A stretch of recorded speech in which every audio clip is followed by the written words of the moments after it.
গল্প ভালোবাসার অন্য রূপ। লেখায় সিনিন তাসনিম সারা। কি রে মামা, তোর কৈতরীর খবর কি? আষাঢ় শেষ হয়ে শ্রাবণ নামলো।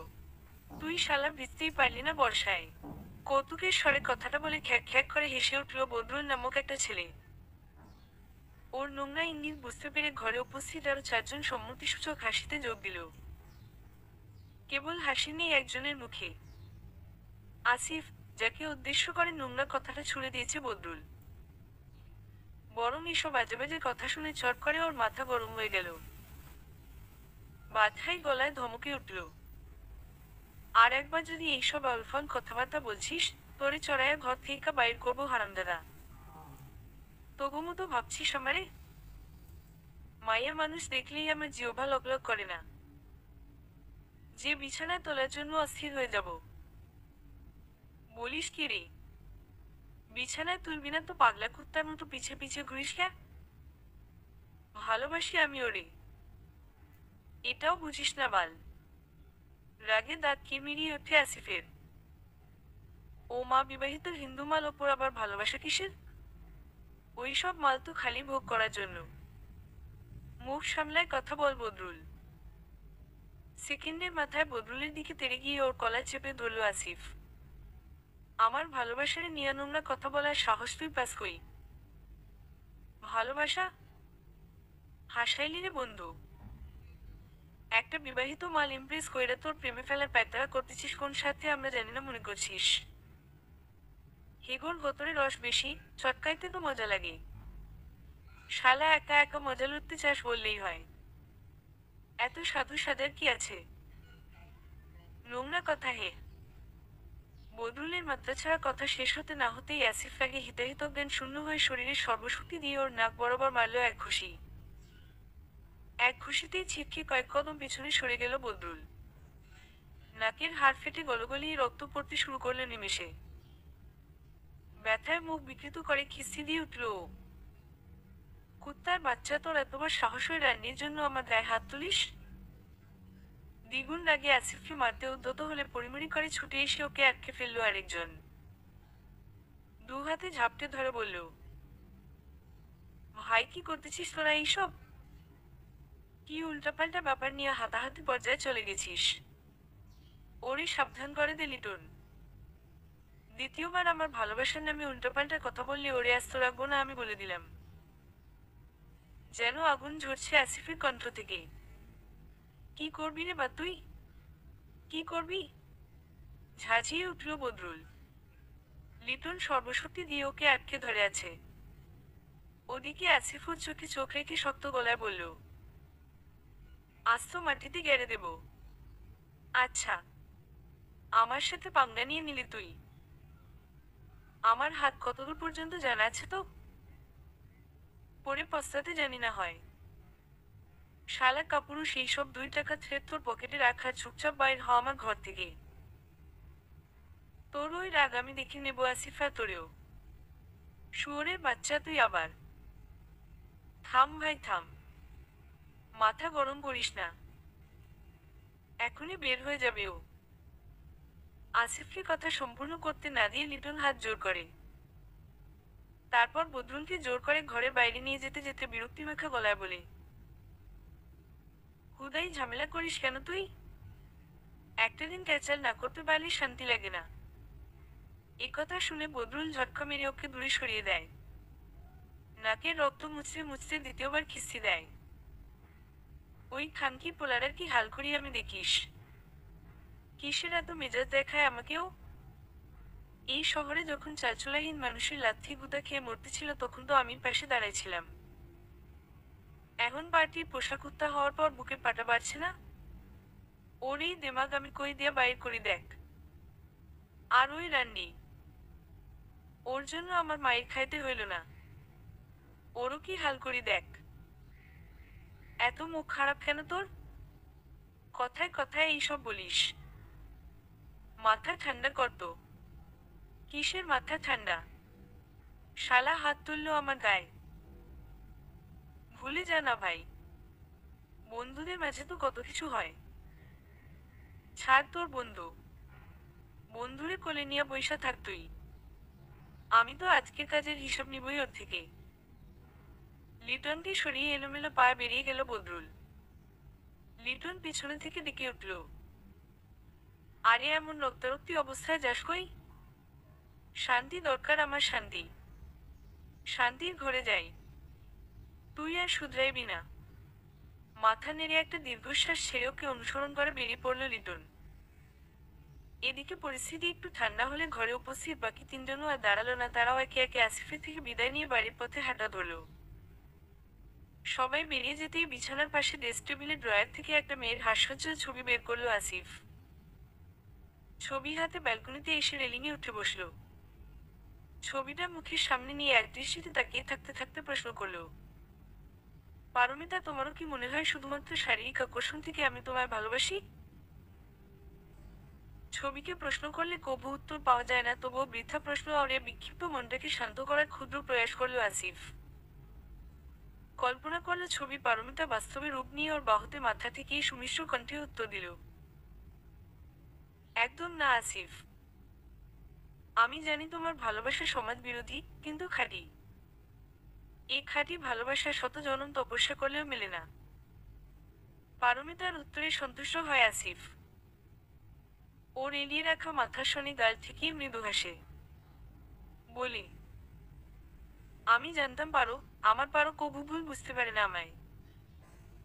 আমি তোমায় ভীষণ ভালোবাসি পারো, আমার জীবনের চাইতেও বেশি। বাইরে ভারী বর্ষণ হচ্ছে। পারমিতার সাথে দেখাও হয়েছিল এমন বর্ষণমুখর একটা দিনে। আজ যেন চোখের তারায় সেই দিনের প্রতিচ্ছবি ভেসে উঠছে আসিফের। এই শহরে থাকছে 16 বছর বয়স থেকে।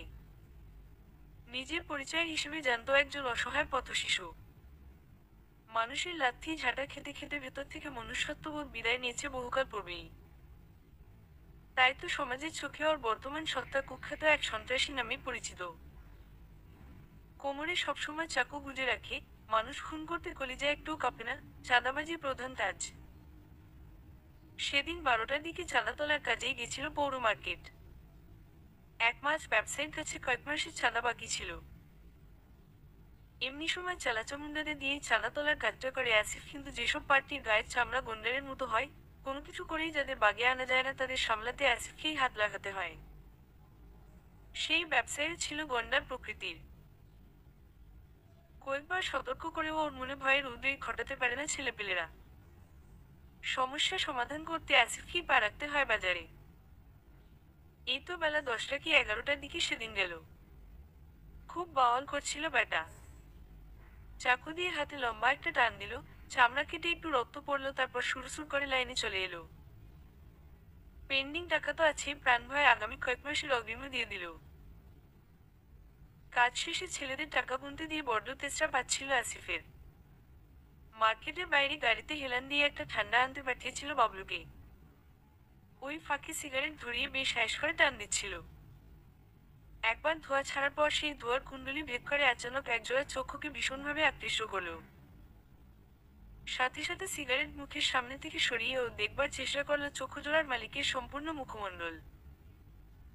বেশি কসরত করতে হয়নি, সামনেই ফলের দোকানে সে দামাদামি করে ফল কিনছিল।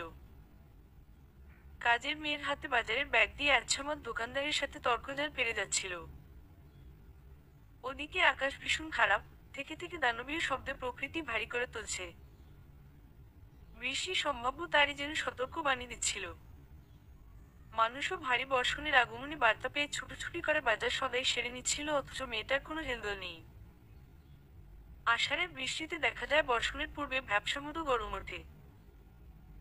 সেই গরমে দরদর করে ঘাম ঝরছিল তার। নাকের ডগা, কানের চিপ বেয়ে ঘাম ঝরে গলায় মিশে যাচ্ছিল। বারংবার আঁচল দিয়ে সে ঘাম মুছে নিচ্ছিল সে। কেন যেন এই সাধারণ দৃশ্যটাও আসিফের ভীষণ ভালো লাগছিল। এক মনে তাকিয়ে থাকতে ইচ্ছে হচ্ছিল, যেন শাড়ির আঁচল দিয়ে ঘাম মোছার দৃশ্যটাও অপার সৌন্দর্যমণ্ডিত।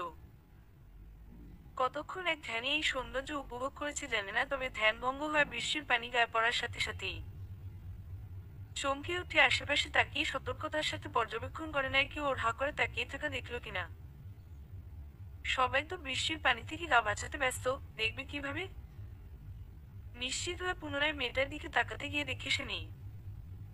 আরেক কয়েক সেকেন্ডে কোথায় উধাও হলো।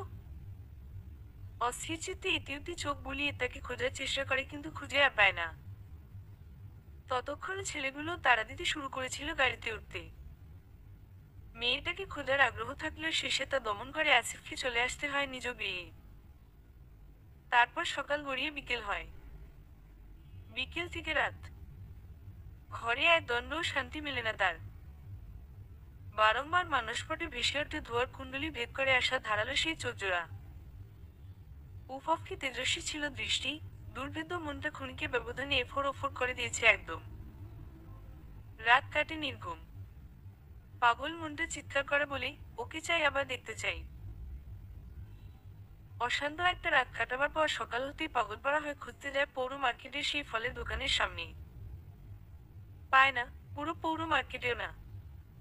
কোনো ক্লুও পায় না সশরীরে খুঁজে পাওয়ার। পাবে কিভাবে? কোনো ছবি তো নেই। তবুও হাল ছাড়ে না। জিপ নিয়ে শহর শসে বেড়ায়, পাড়ায় পাড়ায় নিজে গিয়ে চেক করে। উহু দেখা মেলে না সেই উর্বশীর। হতাশ হয়ে যখন বাড়ি ফেরে তখন নিজের ওপর আক্রোশে ফেটে পড়ে। সেই রাগের বশবর্তী হয়ে এক পশলা ভাঙচুরও চালায় ঘরে। ওর এমন ভয়ানক রূপ থেকে ছুটে আসে বন্ধুরা। অস্থির হয়ে শুধায়, কি হলো হঠাৎ? ও শান্ত হয়ে সবাইকে সবটা খুলে বলে। ওরা আশ্বাস দেয় এবার সকলে মিলে খুঁজবে। কিন্তু মিথ্যে আশ্বাস দিয়ে লাভ আছে? কেউ তো মেয়েটাকে দেখেনি। কিভাবে খুঁজে আনবে তাকে? সপ্তাহ পার হয়, মাসও পার হয়। আসিফের মন থেকে থেকে ক্ষণিকের দৃষ্টি বিনিময়ের ঘটনা সরে না। একদম তাজা থাকে। সেই ঘটনা স্মরণ করে প্রতিনিয়ত হৃদয়ে রক্তক্ষরণ শুরু হয়। মনের অশান্তি দূর করতে ছুটে যায় ব্রতেলে। সেখানে গেলে অশান্তি আরো বাড়ে। কোনোভাবেই এর থেকে পরিত্রাণের উপায় খুঁজে পায় না। নেশার পরিমাণ বেড়ে যায় কয়েক গুণ। এক রাতে তেমনি 2 বোতল নেশাদ্রব্য পেটে চালান করে নেশায় চুর হয়ে এলোমেলো গাড়ি চালিয়ে বাড়ি ফিরছিল আসিফ। মূল রাস্তা থেকে 4টা বাড়ি পড়ে গলির শেষ মাথায় ওর বাড়ি। প্রথম 3টা বাড়ি পেরোনোর পর 4 নম্বর বাড়ির সামনে আসতেই হঠাৎ মেয়েলি এতদের শব্দে ব্রেক কষে গাড়িতে। একাধারে দুবার গলা ফাটিয়ে চিৎকার করার পর একটু থামে মেয়েলি গলাটা। আসিফ ভাবে মনের ভুল, হয়তো শব্দ শুনেছে। চাবি ঘুরিয়ে পুনরায় স্টার্ট দিতে নেয়, সেই মুহূর্তে আবার আর্তনাদ ভেসে আসে তার সাথে, কানে লাগে কিছু অশ্রাব্য ভাষার গালিগালাজ। আসিফ বোঝে কেউ একজন তার বউকে পেটাচ্ছে। ভীষণ বিরক্ত হয়ও। গাড়ি থেকে নেমে টলতে টলতে তার স্বরে চিৎকার করে ওঠে, ওই কে রে, মাঝরাতে বাওয়াল করতেছিস? প্রাণের ভয় নাই নাকি? চিল্লাতে গিয়ে ওর কথা জড়িয়ে যায়। তারপরও চেষ্টা করে আরো কিছু বলবার, কিন্তু পারে না। ধপ করে নিচে পড়ে যায়। সেন্স তখন একদমই নেই বলা চলে। ওই অবস্থায় মাঝ রাস্তায় গাড়িতে হেলান দিয়ে কখন ঘুমিয়ে পড়ে নিজেই বুঝতে পারে না। ঘুমটা ভাঙি কাঁধে তীব্র ব্যথার অনুভূতিতে। ধীরে ধীরে চোখ মেলতেই সূর্যের আলো তেজকভাবে চোখে লাগে। হাত দিয়ে চোখ ঢাকার চেষ্টা করে কিন্তু ব্যথায় হাত তুলতেই পারে না। একটুখানি সময় নেয়, ধীরে ধীরে মাথায় এপাশ ওপাশ করে স্বাভাবিক হওয়ার চেষ্টা করে। তারপর চোখ ডলে বহু কষ্টে উঠে গাড়িতে হেলান দিয়ে দাঁড়ায়। কর্মব্যস্ত মানুষ ওর সামনে দিয়ে চলাচল করছে কিন্তু ওকে যেন দেখছেই না। মানুষের অনীহা দেখে অসহ্য লাগে আসিফের। আশেপাশের উঁচু বিল্ডিংগুলোতে বাঁকা চোখে একবার তাকায়, কেউ কি ওকে লক্ষ্য করছে না? বাঁকা চোখে তাকাতে গিয়ে যে বাড়িটার সামনে দাঁড়িয়ে ছিল তার দোতলায় চোখ আটকে যায়। সাথে সাথেই দারুণ এক ঝটকা খায় ও। সেই চোখজোড়া আবার চট করে ঘুরে পূর্ণ দৃষ্টিতে তাকায়। ঝকঝকে দিনের আলোয় সর্বপ্রথম নজর কাড়ে তার আকাঙ্ক্ষিত মানুষের সিথিতে জ্বলজ্বল করতে থাকা টকটকে সিঁদুর। এক নিমিষে হৃদয়ের গহীনে সযত্নে গড়ে ওঠা ভালোবাসা জগৎ কাচের ঘরের মতো চূর্ণ বিচূর্ণ হয়ে যায়। সে বিবাহিত? ধাক্কাটা সামলে উঠতে পারে না আসিফ। দ্বিতীয়বার তাকানো যাবে না ভেবে চোখ সরিয়ে নেয়, কিন্তু মন যে বড্ড বেহায়া। নীতির বিরুদ্ধে গিয়ে পুনরায় তাকিয়ে ফেলে। এবার পূর্বের চাইতেও বড় ধাক্কা লাগে মনে। উর্বশীর ধারালো চোখজোড়া জলে টইটুম্বুর। চোখের ভাষা মলিন। মায়াময়ী সারামুখী নির্যাতনের ছাপ। টুকটুকে সিঁদুর লেপটানো সিঁথি চুলগুলো উস্কো খুস্কো। আজ শাড়ির আঁচল দিয়ে ঘাম নয়, চোখে জল মুছছে। ভোররাতের ঘটনা আবছা মনে রয়ে যায় আসিফের। মাথায় একটু জোর দিতেই দুই দুই চার মিলিয়ে ফেলে সহজে। তার মানে গতরাতে যে নির্যাতিত হচ্ছিল সে আর অন্য কেউ নয়, তারই উর্বশী। গায়ের রক্ত টকবক করে ওঠে আসিফের। বজ্রমুষ্টিতে গাড়ির কাছে আঘাত করে ঘাড় ফিরিয়ে দোতলার ব্যালকনি ভেদ করে ঘরের পানে যায়। তারপর আপন মনেই বলে ওঠে, আমার উর্বশীর গায়ে হাত দিয়েছিলি না? খোদার কসম, তোর ওই হাত আমি কেটে নেব। প্রতিজ্ঞা করলাম। আসিফ কোনো প্রতিজ্ঞা করলে তা পূরণ করেনি এমন কথা শোনা যায় না। সেদিনই মনে মনে পরিকল্পনা সাজিয়ে নেয় ওই লোকটার হাত কাটবে কিভাবে।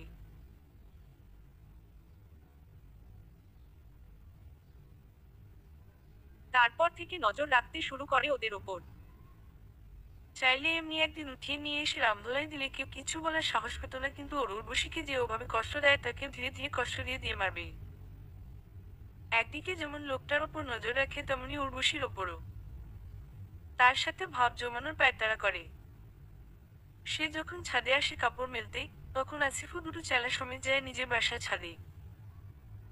কসরত করে আর চেলাদের সাথে গল্প করে। মাঝে মধ্যে বাঁকা চোখে ওই বাসার ছাদে তাকায়। মেয়েটা ফিরে চায় না একবার। কখনো কোনো ভাড়াটিয়ার সাথেও গল্প করতে দেখা যায় না তাকে। যতটুকু কাজ শেষ করে নেমে যায়। আসিফ বোঝে সে সবসময় ভয়ের মধ্যে থাকে, কিন্তু তার ভয়ের কারণটা বুঝতে পারে না। পরে খোঁজ খবর নিয়ে জানতে পারে তার উর্বশীর নাম পারমিতা। অনাথ মেয়ে। 18 বছর বছর বয়সে বিয়ে হয় এক পুলিশ অফিসারের সাথে। নাম কৌশিক। আগে ঠাকুরগাঁওয়ে থাকতো। ওখানে থেকে বিতাড়িত হয়ে এখানে এসেছে। বিতাড়িত না বলে পালিয়ে এসেছে বললেই বোধহয় ভালো হয়। পালানোর কারণও আছে সেরকম। কৌশিক নামক লোকটা এক নম্বরের ধাপ্পাবাজ। পুলিশের ইউনিফর্ম গায়ে চড়িয়ে সমাজে আইনের লোক সেজে থাকলে সবচাইতে বেশি আইন বিরোধী কাজই করেছে। ঘুষ খাওয়া, মেয়ে কয়েদিদের রেপ করা থেকে শুরু করে এমন কোনো অপরাধ বাকি নেই যার সাথে ও যুক্ত নয়।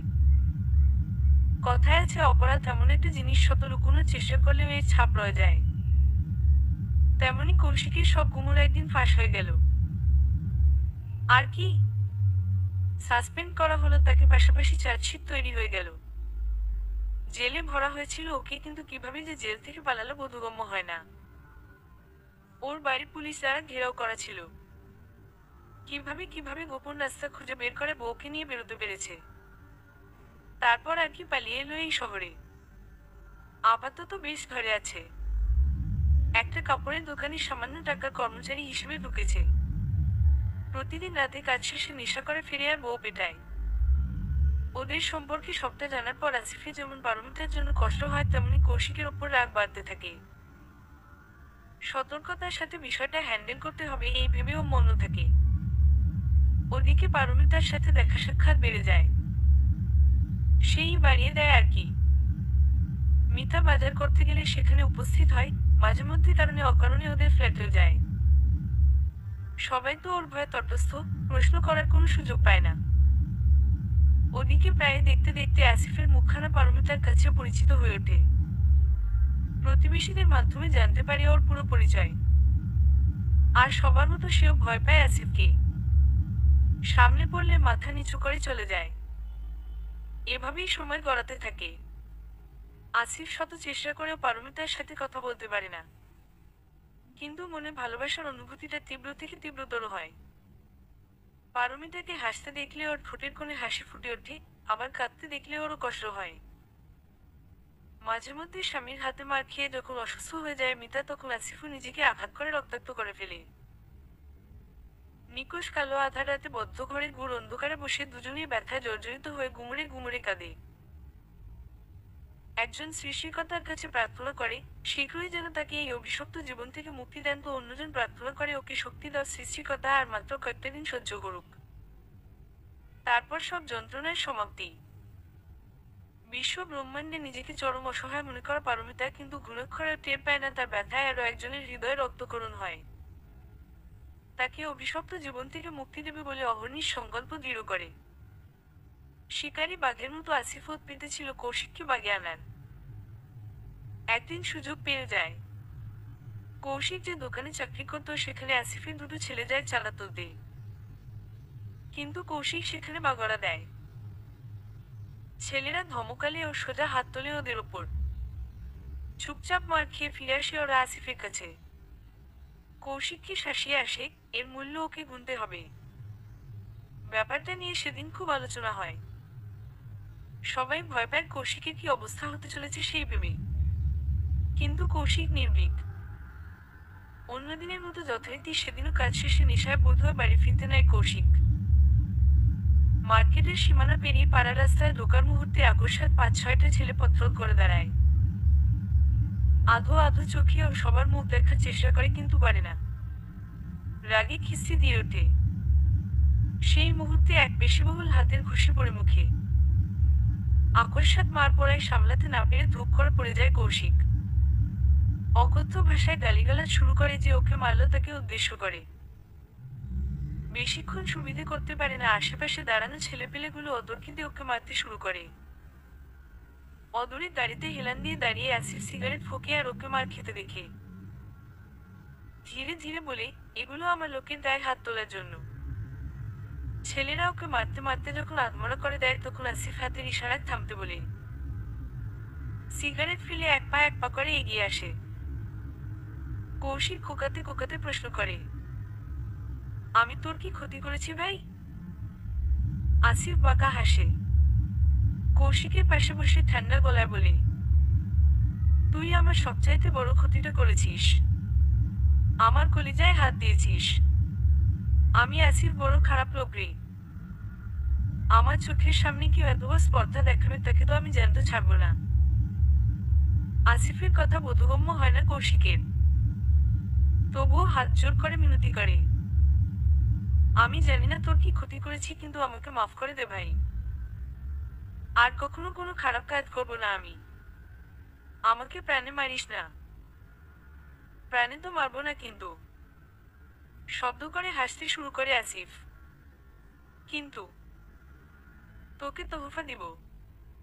তোহফা, গিফট গিফট। এই নিয়ে আয়োর তোহফা। একটা ছেলেকে আদেশ করে আসিফ। ছেলেটা মাথা নেড়ে গাড়ির কাছে এগিয়ে যায়। ফিরে আসে রামদা হাতে।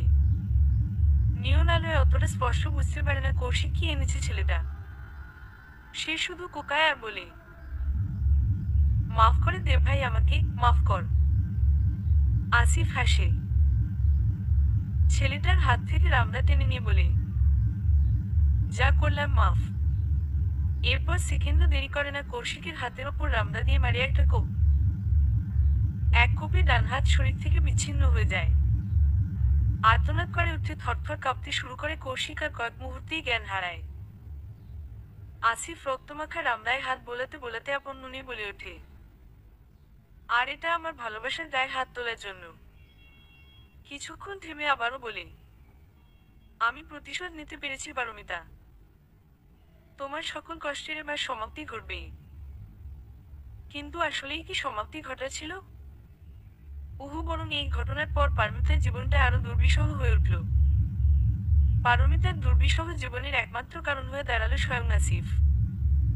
বর্তমান। বুক চিরে একটা দীর্ঘশ্বাস বেরিয়ে এলো আসিফের। টুলটুলে চোখ থেকে তো অনবরত পানি পড়ছেই। চোখে পানিটুকু আর মুছল না আসিফ। আবারও ডুব দিল ভাবনার জগতে। কৌশিককে আহত অবস্থায় হাসপাতালে পাঠিয়েছিল নিজ দায়িত্বে। এই যাত্রায় ও প্রাণে বেঁচে গেল কিন্তু পঙ্গুত্ব বরণ করতে হলো আজীবনের জন্য। ডাক্তারের মুখে স্বামীর পঙ্গুত্বের কথা শুনে কি কান্নাটাই না করছিল পারমিতা। আসিফ দূর থেকে দেখেছে। ভেতরে একটা খারাপ লাগা কাজ করছিল। সাথে এটাও বুঝতে পারছিল না অমন বাজে মানুষটার জন্য কষ্ট পাওয়ার কারণ কি। কোন ধাতু দিয়ে গড়া মেয়েদের মন। যে মানুষরা উঠতে বসতে এত অত্যাচার করে তার একটু কষ্টেই কেঁদে বুক ভাসায়। একদিন গেছিল কৌশিককে সি অফ করতে। মূলত পারমিতার অবস্থার সামনে থেকে দেখার খুব ইচ্ছে ছিল। কিন্তু পারমিতা ওকে দেখে দূর দূর করে তাড়িয়ে দিল। অনেক অপমানও করল। আসিফের রাগ হয়নি মোটেও, কিন্তু খারাপ লেগেছে। কৌশিকের চিকিৎসার সমস্ত টাকা জোগাড়ও করে দিচ্ছিল, কারণ পারমিতার কাছে আয়ের কোনো উৎস ছিল না। একা হাতে সব সামলিয়ে আবার টাকা পয়সা জোগাড় করা অসম্ভব হয়ে পড়ছিল ওর জন্য। তাই আড়ালে থেকেই সাহায্যের হাত বাড়িয়ে দিল আসিফ। পারমিতার সাথে দূরত্ব মেটানোর এর চাইতে ভালো উপায়ে জানা নেই আর। জানলে অবশ্য ও কখনোই সাহায্য নিত না, তাই বুদ্ধি করে হাসপাতালে বলে দিয়েছে ওর টাকা পয়সার কথা বললে যেন বলে অসহায়দের ফ্রি চিকিৎসা দেওয়া হয়। চিকিৎসা খরচ ফ্রি হওয়ায় মাথা থেকে একটা বোঝা কমে গিয়েছে পারমিতার। কৌশিকের শরীরও সুস্থ হচ্ছে, এখন বাসায় নিয়ে যেতে পারবে। এই সপ্তাহেই কোনো একদিন চলে যাবে। আসিফ ভেবেছে এর মাঝেই দেখা করতে হবে একবার। দরজায় ঠক ঠক শব্দে চিন্তা ভঙ্গ হলো আসিফের। মুখ ঘুরিয়ে জিজ্ঞেস করল, কে? বস, আমি সজল। আয় ভেতরে আয়।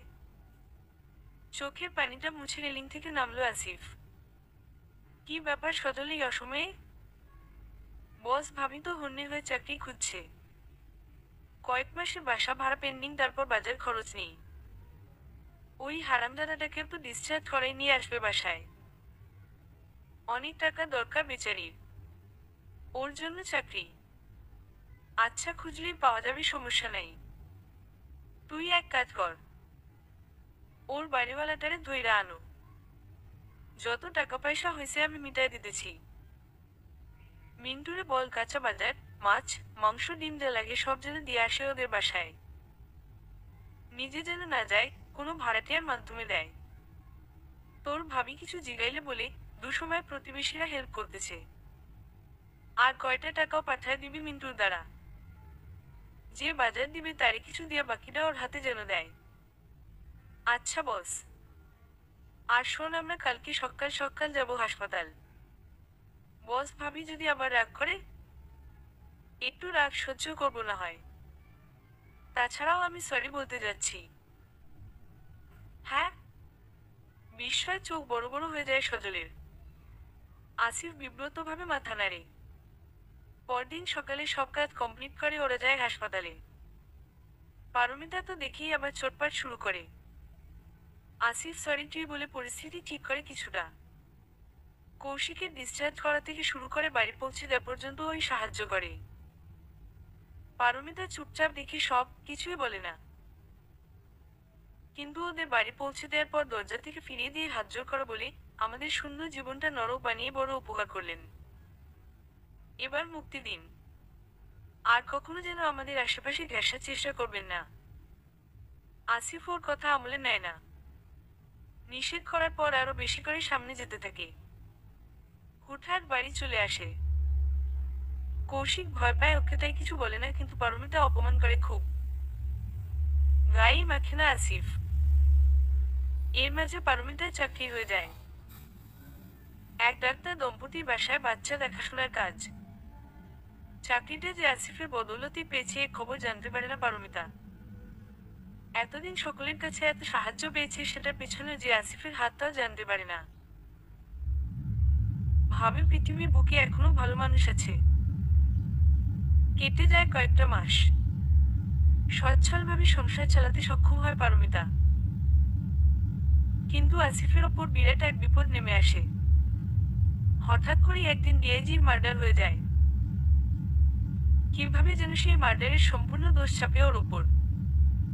অ্যারেস্ট করে নিয়ে যাওয়া হয় ওকে। এক খুনের আসামি করে নিয়ে যাওয়ার পর একে একে এতদিন যাবৎ করে আসা বাকি অপরাধগুলো বাইরে আসতে শুরু করে। কে বা কারা পুলিশের কাছে ওর সব অপকর্মের ভিডিও ফুটেজ সহ বিভিন্ন প্রমাণ হস্তান্তর করে। খুব বাজেভাবে আটকা পড়ে যায় ও। বেরোনোর কোনো উপায় নেই। পারমিতার কানে যখন সে কথা আসে তখন ও ঘৃণায় মুখ বিকৃত করে বলে ঠিক হয়েছে, উচিত শিক্ষা পাবে এবার। কিন্তু পারমিতা কি জানতো, শুধুমাত্র আসিফের অনুপস্থিতিতে ওর জীবনটা রাতারাতি নরকে পরিণত হয়ে যাবে। আসিফে জেলে যাওয়ার পর পারমিতার চাকরিটা চলে যায়। হঠাৎই কারণ ছাড়া ওকে চাকরি থেকে বের করে দেওয়া হয়। ওই মুহূর্তে নতুন কোনো চাকরি পাওয়া প্রায় অসম্ভব। অকুল দরিয়ায় পড়ে যায় ও। সংসার চলে না কিছুতেই। নেই বাজার খরচ, না পারে কৌশিকের ওষুধ আনতে। বাড়িওয়ালা ক্রমাগত বাড়ি ভাড়ার জন্য চাপ দিতে থাকে। পারমিতা বাধ্য হয়ে প্রতিবেশীদের থেকে সাহায্য চায়, কিন্তু সবাই মুখের ওপর না করে দেয়। ও অবাক হয়, চিনতে পারে না কাউকে। এরাই না একসময় ওকে সাহায্য করেছিল। তখন কোনো এক মাধ্যমে জানতে পারে আসলে সাহায্য এরা কেউই করেনি, করেছিল ওই খারাপ মানুষরা। আসিফ বুক কেঁপে ওঠে ওর। অপরাধবোধে জর্জরিত হয়ে ছুটে যায় আসিফের কাছে জেলে, ওর সাথে দেখা করতে। আসিফকে তার আগের দিনই রিমান্ডে নেওয়া হয়েছিল। এত মার মারা হয়েছে সেখানে, উঠে দাঁড়ানোর মতো শক্তি অবশিষ্ট নেই। তবুও যখন পারমিতা ওকে দেখতে আসে, সব ব্যথা ভুলেও এক পা করে এগিয়ে এসে দাঁড়ায় ওর সামনে। ওদের মধ্যে তখন কেবল লৌহ শিকের দূরত্ব। পারমিতা ওকে ক্ষতবিক্ষত দেখে কেঁদে ফেলে। সুধায়, তুমি আমাদের অত সাহায্য করেছিলে কেন? সব অপরাধবোধ থেকে? আসিফ হাসে। অপরাধবোধ কিসের? আমি তো বরং অপরাধের যথাযথ শাস্তি দিয়েছি। আসিফের উত্তর শুনে পারমিতা চমকায়। কি বলছো তুমি? তোমার স্বামীর মৃত্যু হওয়া উচিত ছিল। দয়া করেছি ওর ওপর। শুধুমাত্র তোমার মুখের দিকে তাকিয়ে প্রাণে মারিনি ওকে। নইলে আমার কলিজায় যে হাত দেওয়ার সাহস করে, তার লাশেরও অস্তিত্ব থাকতে দেই না আমি পৃথিবীতে। আসিফের গলা ভয়ানক শোনায়। পারমিতা ভয় পিছিয়ে যায় কয়েক পা। কি ক্ষতি করেছে ও তোমার? আমার ভালোবাসার গায়ে হাত দিয়েছে। তোমার ভালোবাসা। চুপ করে যায় পারমিতা। স্বামীর অপরাধে ওর মাথা নিচু হয়ে আসে। নত মস্তকে অশ্রু বিসর্জন দিতে দিতে বলে, ক্ষমা করে দাও তুমি ওকে। কখনোই না।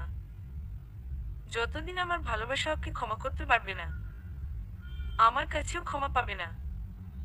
তোমার ভালোবাসার মানুষ ক্ষমা করলে তুমি ক্ষমা করবে? করব। তাহলে আমি নিজে ওর পায়ে পড়ে ক্ষমা ভিক্ষা চাইব। আমায় তার ঠিকানাটা দাও। আসিফ পারমিতার দিকে তাকায়। বাঁকা একটা হাসি ফুটে ওঠে ওর ঠোঁটের কোণে। খুব ঠান্ডা স্বরে গড়গড় করে ঠিকানা বলে যায়। ঠিকানা শুনে পূর্বের চাইতে অধিক চমকায় পারমিতা। এটা তো ওদের বাসার ঠিকানা বলছে। কাঁপা কাঁপা কণ্ঠে ও পুনরায় জিজ্ঞেস করে, ওর নাম কি? পারমিতা আগের মতোই শীতল স্বরে উত্তর দেয় আসিফ। ওর মুখে নিজের নাম শুনে ধপ করে মাটিতে বসে পড়ে পারমিতা। অবাকের চরম সীমায় পৌঁছে বাক্যহীন হয়ে গেছে ও। আসিফ কারাগারের ওপাশে দেয়ালে হেলান দিয়ে বসে মিষ্টি হেসে আবেগপূর্ণ গলায় বলে, আমি তোমায় বড্ড ভালোবাসি পারমিতা। বড্ড বেশিই ভালোবাসি। অসম্ভব। তুমি আমায় ভালোবাসতে পারো না আসিফ। এই যে নীতি গর্হিত কাজ। আসিফ নীতি মেনে চলে না, খোদ নীতি বানায়। ভালোবাসার ওপর কারো জোর নেই পারমিতা। আমি তোমায় ভালোবাসি তা ওই স্বপ্নীল আকাশের মতো সত্য। আর আমার ভালোবাসা সদ্য শিশির ভেজা ফুলের মতো পবিত্র। এই ভালোবাসাকে অগ্রাহ্য করার ক্ষমতা তোমার নেই পারমিতা। আসিফের কথা শুনে পারমিতার চোখ মুখে কঠোরতা নেমে আসে। তুমি আমায় ভুলে যাবে আসিফ। আমি বলছি ভুলে যাবে আমায়। কখনোই না। যতদিন আমার দেহে প্রাণ থাকবে আমি তোমায় ভুলতে পারবো না। একটু অপেক্ষা করো পারমিতা। আমি একবার বেরিয়ে নিয়ে এখান থেকে তারপর তোমায় আপন করে নেব। প্রতিজ্ঞা করছি। আসিফের দৃঢ় প্রতিজ্ঞা পারমিতার ভেতরে অদ্ভুত এক কাঁপন ধরিয়ে দেয়। অন্য কেউ হলে ঘৃণায় মুখ ফিরিয়ে নিত হয়তো, অথবা কঠিন কয়েকটা কথা শুনিয়ে দিত। কিন্তু পারমিতা পারছে না কারণ এই 24 বছরের জীবনে এমন করে ভালোবাসার কথা ওকে কেউ বলেনি। আপন করে নেবে এমন দৃঢ় সংকল্প করেনি। স্বয়ং তার স্বামীও না। আজীবন ভালোবাসার জন্য কাতরানো মনটা তাই আজ ভালোবাসার কথা শুনে কোনোভাবেই শক্ত থাকতে পারল না। সিঁদুরে জোরেও না। এদিকে কৌশিক কিন্তু এত কিছু পরেও শুধরায়নি, বরং তার শয়তানি মস্তিষ্ক আরো দ্রুত, আরো নিকৃষ্ট ভাবনা ভাবতে শুরু করেছিল। বাড়িতে বসে একের পর এক নোংরা পরিকল্পনা সাজিয়ে যাচ্ছিল। ওর নোংরা পরিকল্পনা পুরোটা ছিল নিজের স্ত্রী পারমিতাকে নিয়ে। মিতাকে বেশ্যাবৃত্তিতে নামানোর ছক কষছিল কৌশিক।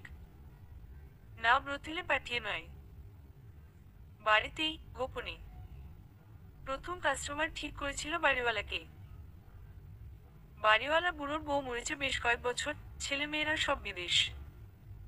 নিজের শারীরিক চাহিদা তাড়নায় কম বয়সী মেয়েদের দিকে নোংরা চোখে তাকাতে দুবার ভাবে না। কৌশিক জানে পারমিতাকে দেখলে বুড়োর আর হাত জিহ্বা বেরিয়ে আসে, তাই প্রথম টার্গেট করে ওকেই। বাড়ি ভাড়াটাও মওকুফ হয়ে যাবে এতে। কিন্তু পারমিতা, ও তো রাজি হবে না। না ওকে জানিয়ে হবে না, অন্যভাবে কাজটা সম্পন্ন করতে হবে। বুড়োর শরীর পেলেই তো হলো। পারমিতা চেতনায় থাকার অচৈতন্য। ভাবতেই নোংরা হাসি ফুটে উঠতে থাকে কৌশিকের ঠোঁটের কোণে। যা কিছু করেই হোক না কেন, টাকা কামাই করতেই হবে। এভাবে অভাবে কাটাতে পারবে না ও। প্রথমবার আসিফের সাথে দেখা করে আসার পর থেকে পারমিতার মনটা অস্থির হতে শুরু করে। না চাওয়া সত্ত্বেও ও প্রায় আসিফকে দেখতে যায় কারাগারে। এর মাঝেই আসিফকে করতে তোলা হয়। শক্তপোক্তভাবে বিচার কার্য চলতে থাকে। ও চতুর্দিক থেকে আটকে পড়া, এই চক্রবৃদ্ধ থেকে বেরোনোর উপায়ন্তর পায় না কিছুতেই। ওর ছেলেপেলেগুলো সব পুলিশের ভয় পালিয়ে পালিয়ে আছে। তবে দুজন, যারা বেশি ক্লোজ ছিল তারা প্রায় ছদ্মবেশে আসে। এমনভাবে আসে যেন কেউ সন্দেহ না করতে পারে। কখনো সাজে চাওয়ালা, কখনো বা রেশন বোঝাই করা কর্মচারী। তারপর সামহাল দেখা করে আসিফের সাথে। বাইরের সব খবরাখবর দেয়। তাদের মাধ্যমে আসিফ খবর পায় ওকে ফাঁসানোর পিছনে বদরুলের হাত রয়েছে। ছোট্ট একটা ঝামেলার বদৌলতে এই। অবশ্য ধারণা করেছিল এরকম কিছুই। সত্যতা নিশ্চিত হলে ও কেবল বাঁকা হাসে। কোনোভাবে যদি একবার জেল থেকে বেরোতে পারে, প্রথম শিক্ষা ওই নিমক হারামটাকেই দেবে। পারমিতার খবর নেয়ার প্রয়োজন পড়ে না। মেয়েটা নিজেই আসে। চাপা স্বভাবের হলেও ওর দু একটা কথা শুনলে কিভাবে যেন সবটা বুঝে যায় আসিফ। ছেলেগুলোকে বলে পারমিতাকে নতুন একটা চাকরি খুঁজে দিতে। ওরা দেখছে বলে বেরিয়ে যায়, কিন্তু আলটিমেটলি সেভাবে কিছু করতে পারে না। বদরুলের নজর শকুনের মতো। কয়েক মাইল দূর থেকে শিকারের খবর পেয়ে যায়। ও জানে এই দুজন আসিফের সবচাইতে ক্লোজ। ওর সব সিক্রেট এদের কাছে। তাই ও পেতে থাকে সবসময়। খুব সতর্ক থাকতে হয়। ছদ্মবেশে চলাটা যে কত কঠিন, কাউকে বলে বোঝানো সম্ভব নয়। তবে আজ যে সুরক্ষিত আছে তা কেবল আসিফের জন্য। কারোর বিপদে সাহায্য করলে বিনিময়ে সাহায্য পাওয়া যায়, অন্ধকার জগতে প্রবেশের পর একথা এক প্রকার বলেই গেছিল। স্মরণ করিয়ে দিল চরম সময়টা। সম্পূর্ণ অপরিচিত একটা মানুষ শুধুমাত্র ঋণ পরিশোধের নিমিত্তে আজ ওদের ঠাঁই দিয়েছে। ঋণটা আসিফের কাছে, তার লক্ষ্যে শেল্টার দিয়ে একটুখানি হলে সাহায্য সে করতে চাইছে। যে ওদের শেল্টার দিয়েছে তার নাম মুক্তি। নাম মুক্তি হলে ওর জীবনটা ছিল খাঁচাবন্দি পাখির মতো রুদ্ধ। রুদ্ধ জীবনে আরো কষ্ট জুড়ে দিতে ওর সৎ বাবা ওকে বিক্রি করে দিল এক দালালের কাছে। সেই দালাল নওগাঁ থেকে ধরিয়ে নিয়ে এই শহরের সবচাইতে অন্ধকার গলি তথা নিষিদ্ধ পল্লীতে দ্বিগুণ মূল্যে বিক্রি করল। ঔষধের প্রতিক্রিয়ায় সারাদিন অজ্ঞান থাকা তার জ্ঞান ফিরল গভীর রাতে। জ্ঞান ফিরে নিজেকে এমন অদ্ভুত জায়গায় দেখে তাণ্ডবলীলা শুরু করে দিল ও। ওর কান্নায় আকাশ বাতাস ভারী হয়ে উঠছিল ক্রমশ। বিকৃতমনা পুরুষ লোকগুলোর নোংরা স্পর্শ থেকে বাচ্চা পালানোর চেষ্টা করলো তৎক্ষণাৎ। সফল তো হলোই না, উল্টো দালালটা সহ কয়েকজন ঘরে আটকে বেদম পেটান পেটালো। মারতে মারতে যখন আধমরা করে দিল, ঠিক তখনই নোংরা গলিতে পা পড়লো আসিফের। এক ধান্দাবাজ ব্যবসায়ীকে খুন করতে এসেছিল এখানে। এসে দেখি এই অবস্থা। সব শুনে সেকেন্ডও দেরি না করে ওই জালিমের ওপর অতর্কিতে গুলি চালালো। এক একটা বুলেট ছাতি আর পার করে দিল নিমেষেই। টুলটুলে চোখে অস্পষ্টভাবে সেই দৃশ্য দেখল মুক্তি। তারপর আর মনে নেই। যখন চেতনা ফিরল তখন আর রুদ্ধ জীবন নয়, সত্যিকার অর্থেই মুক্ত বিহঙ্গের ন্যায় মুক্ত হয়ে গেল ও। একটা নতুন জীবন পেল, যে জীবনে বাঁচার হাজার খানিক কারণ মজুদ। ওর এই নতুন জীবনদাতা আসিফ। তার দুসময় পাশে থাকবে না তো কার থাকবে? আজ সকালে স্বামীর হাতে আবারও মার খেয়েছে পারমিতা। ঘরে কোনো বাজার নেই, একটুখানি দুধ ছিল, চিড়ে ভিজিয়ে দুধ চিনি দিয়ে সামনে দিয়েছে। খাবার পছন্দ হয়নি তাই তার উপর হাত তুলেছে কৌশিক। রোজ রোজ এই অশান্তি ভালো লাগে না পারমিতার। এসব অত্যাচার সইবার জন্যই কি তার জন্ম হয়েছে? আজ সহ্যের বাইরে চলে গেছে সব। এলোমেলো বসনের বাড়ির বাইরে চলে এসেছে ও। কাজ না পেলে রাস্তায় গাড়ির নিচে পড়ে মরবে, তবুও বাড়ি ফিরবে না। বেলা হয়েছে অনেকখানি, মাথার ওপর সূর্য তেজকভাবে কিরণ দিচ্ছে। ব্যস্ত রাস্তায় পা ফেলবার জায়গা নেই। কিছু দূর একটানা হেঁটে ফুটপাতের এক ধারে গিয়ে বসল পারমিতা। মারে কালসিটে পড়া পিঠ আর বাহু ঢাকলো শাড়ির আঁচলে। রোদের আলোয় ওর শরীরে ছায়া পড়ছে মাটিতে। সেই ছায়ায় পারমিতা লক্ষ্য করলো মাথার দিকটা কেমন অদ্ভুত লাগছে। চুলগুলো এলোমেলো হয়ে গেছে বুঝি। বিরক্তির সাথে আঁচল ছেড়ে দুহাতে চুলগুলো গুছিয়ে নিল চট করে। আশ্রমে যখন থাকতো তখন চুলগুলো অনেক ঘন আর লম্বা লম্বা ছিল। সবাই হিংসে করতো ওর চুল দেখে। বিয়ের পর কৌশিক বলেছিল এই এলো চুলেই নাকি বাধা পড়েছিল ও। দুধে আলতা ওর গায়ের বরণ আর অপার সৌন্দর্যমণ্ডিত মুখশ্রী দেখলে নাকি বাচ্চার ইচ্ছেরা হাজার দিন বেড়ে যেত। কি মন ভুলানো কথা বলতো কৌশিক নতুন সংসারে। পারমিতা ভাবতো একদিন এত সুখ দেবেন বলেই সৃষ্টিকর্তা অর্ধেকটা জীবন কষ্টের সাগরে ডুবিয়ে রেখেছিলেন। কিন্তু ওর ভাবনা যে পুরোটাই মিথ্যে তা প্রমাণ হলো সংসার জীবনের 6 মাস পর, যেদিন এক মহিলা কয়েদিকে রেপ করে আসলো কৌশিক। নেশায় বুথ থেকে অবিন্যস্ত অবস্থায় বাসায় নিয়ে এলো 2 কনস্টেবল। মাতাল কণ্ঠে একাধারে প্রলাপ বকে যাচ্ছিল ও। পারমিতা যেন চিনতেই পারছিল না নিজের স্বামীকে। হতভম্ব হয়ে ঘরের এক কোণে দাঁড়িয়েছিল। ওকে ঘরে শুয়ে চলে যাওয়ার সময় দুজনের মধ্যে একজন কনস্টেবল দুঃখ করে বলেছিল, এক অসুরকে জড়িয়েছেন নিজের সাথে। আপনার রক্তমাংস খেয়ে নিয়ে শেষ করে দেবে শয়তানটা। সময় থাকতে চলে যান ওর দৃষ্টিসীমার বাইরে থেকে, বেঁচে যাবেন। পারমিতা লোকটার কথা বিশ্বাস করতে পারেনি। তার কাছে তো তার স্বামী ঠিক, তাহলে লোকের কথায় প্রভাবিত হবে কেন? তাছাড়াও বাড়ি থেকে বেরোলে যাবে কোথায়? আশ্রমে তো ফিরিয়ে নেবে না, রাস্তায় কুকুর বিড়ালের মতো পড়ে মরতে হবে। নিজের অসহায়ত্বের কথা চিন্তা করে ও সব আর আমলে নেয় না পারমিতা। পুরুষ মানুষ নেশা করতেই পারে, সমস্যা থেকে পালানোর চাইতে সমাধানের চেষ্টা করা উত্তম এই ভেবেও থেকে গেল। লোকে বলে নিজের ভালোটা পাগলেও বোঝে, ও যে কেন বুঝতে পারল না কে জানি। হয়তোবা এমন ভোগান্তি ওর ভাগ্যেই লেখা ছিল। ধীরে ধীরে সময় অতিবাহিত হতে থাকে আর ওর স্বামীও একটু একটু করে পরিবর্তন হতে থাকে। রোজ রাতে নেশা করে বাড়ি ফেরে, কোনো ভুলভ্রান্তি পেলে নোংরা ভাষায় গালিগালাজ। তার কয়েকদিন পর গায়ে হাত তুলতে আরম্ভ করে। কয়েক ঘা খেয়ে তারপর মিতার উপলব্ধি হয় ওই কনস্টেবল ভুল বলেনি। সত্যিকার অর্থে অসুর পড়েছে তার ভাগ্যে। কিন্তু ভাগ্য পরিবর্তন করবার সামর্থ্য যে তার হাতে নেই। তাই সবটা সৃষ্টিকর্তার ওপর ছেড়ে দিয়ে দাঁতে দাঁত চেপে সহ্য করে যায় অত্যাচার। কেবল মনে মনে প্রার্থনা করতে থাকে, জীবনে একটা পুণ্যও যদি করে থাকে তার বিনিময়ে যেন ওকে এই নরক থেকে মুক্তি দেন সৃষ্টিকর্তা।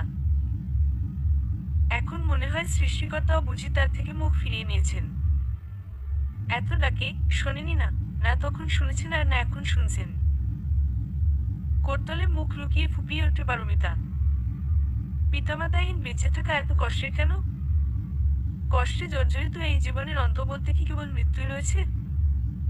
এই মেয়ে রাস্তার ধারে বসে কাঁদছ কেন? চিকন মেয়েলি গলা কানে আসতেই মুখ তুলে তাকালো পারমিতা। নীল রঙের থ্রিপিস পরা কাঁধে ভ্যানিটি ব্যাগ ঝোলানো একটি মেয়ে তার সম্মুখে দাঁড়িয়ে চোখের পানিটা চট করে মুছে নিয়ে নিজেকে স্বাভাবিক করার চেষ্টা করলো আপ্রাণ। মেয়েটা কতক্ষণ ওর দিকে তাকিয়ে থেকে একটা বড় শ্বাস ছেড়ে ফুটপাতে বসে পড়লো ওর পাশেই। কি, স্বামীর মার খেয়েছো নাকি বাড়ি থেকে বার করে দিয়েছে?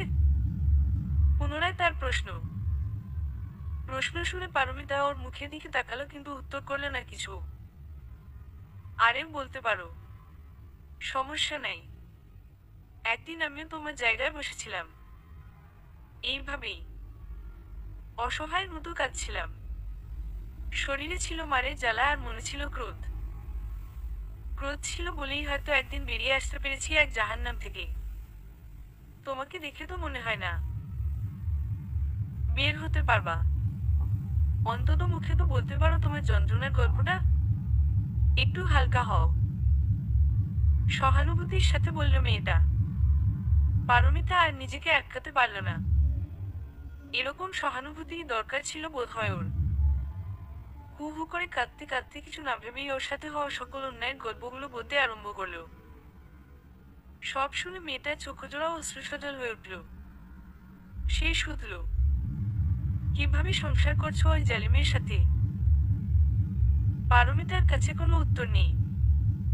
তুমি আজই ছাড়বে ওকে, দরকার নেই ওর সাথে সংসার করার। না না দিদি, ও অসুস্থ। এমন অবস্থায় ওকে ছেড়ে আসলে পাপ চড়বে আমার মাথায়। পাপ চড়বে? ওই জানোয়ারকে ছেড়ে আসলে বরং পুণ্যি হবে তোমার। আমি কোনো কথা শুনতে চাই না।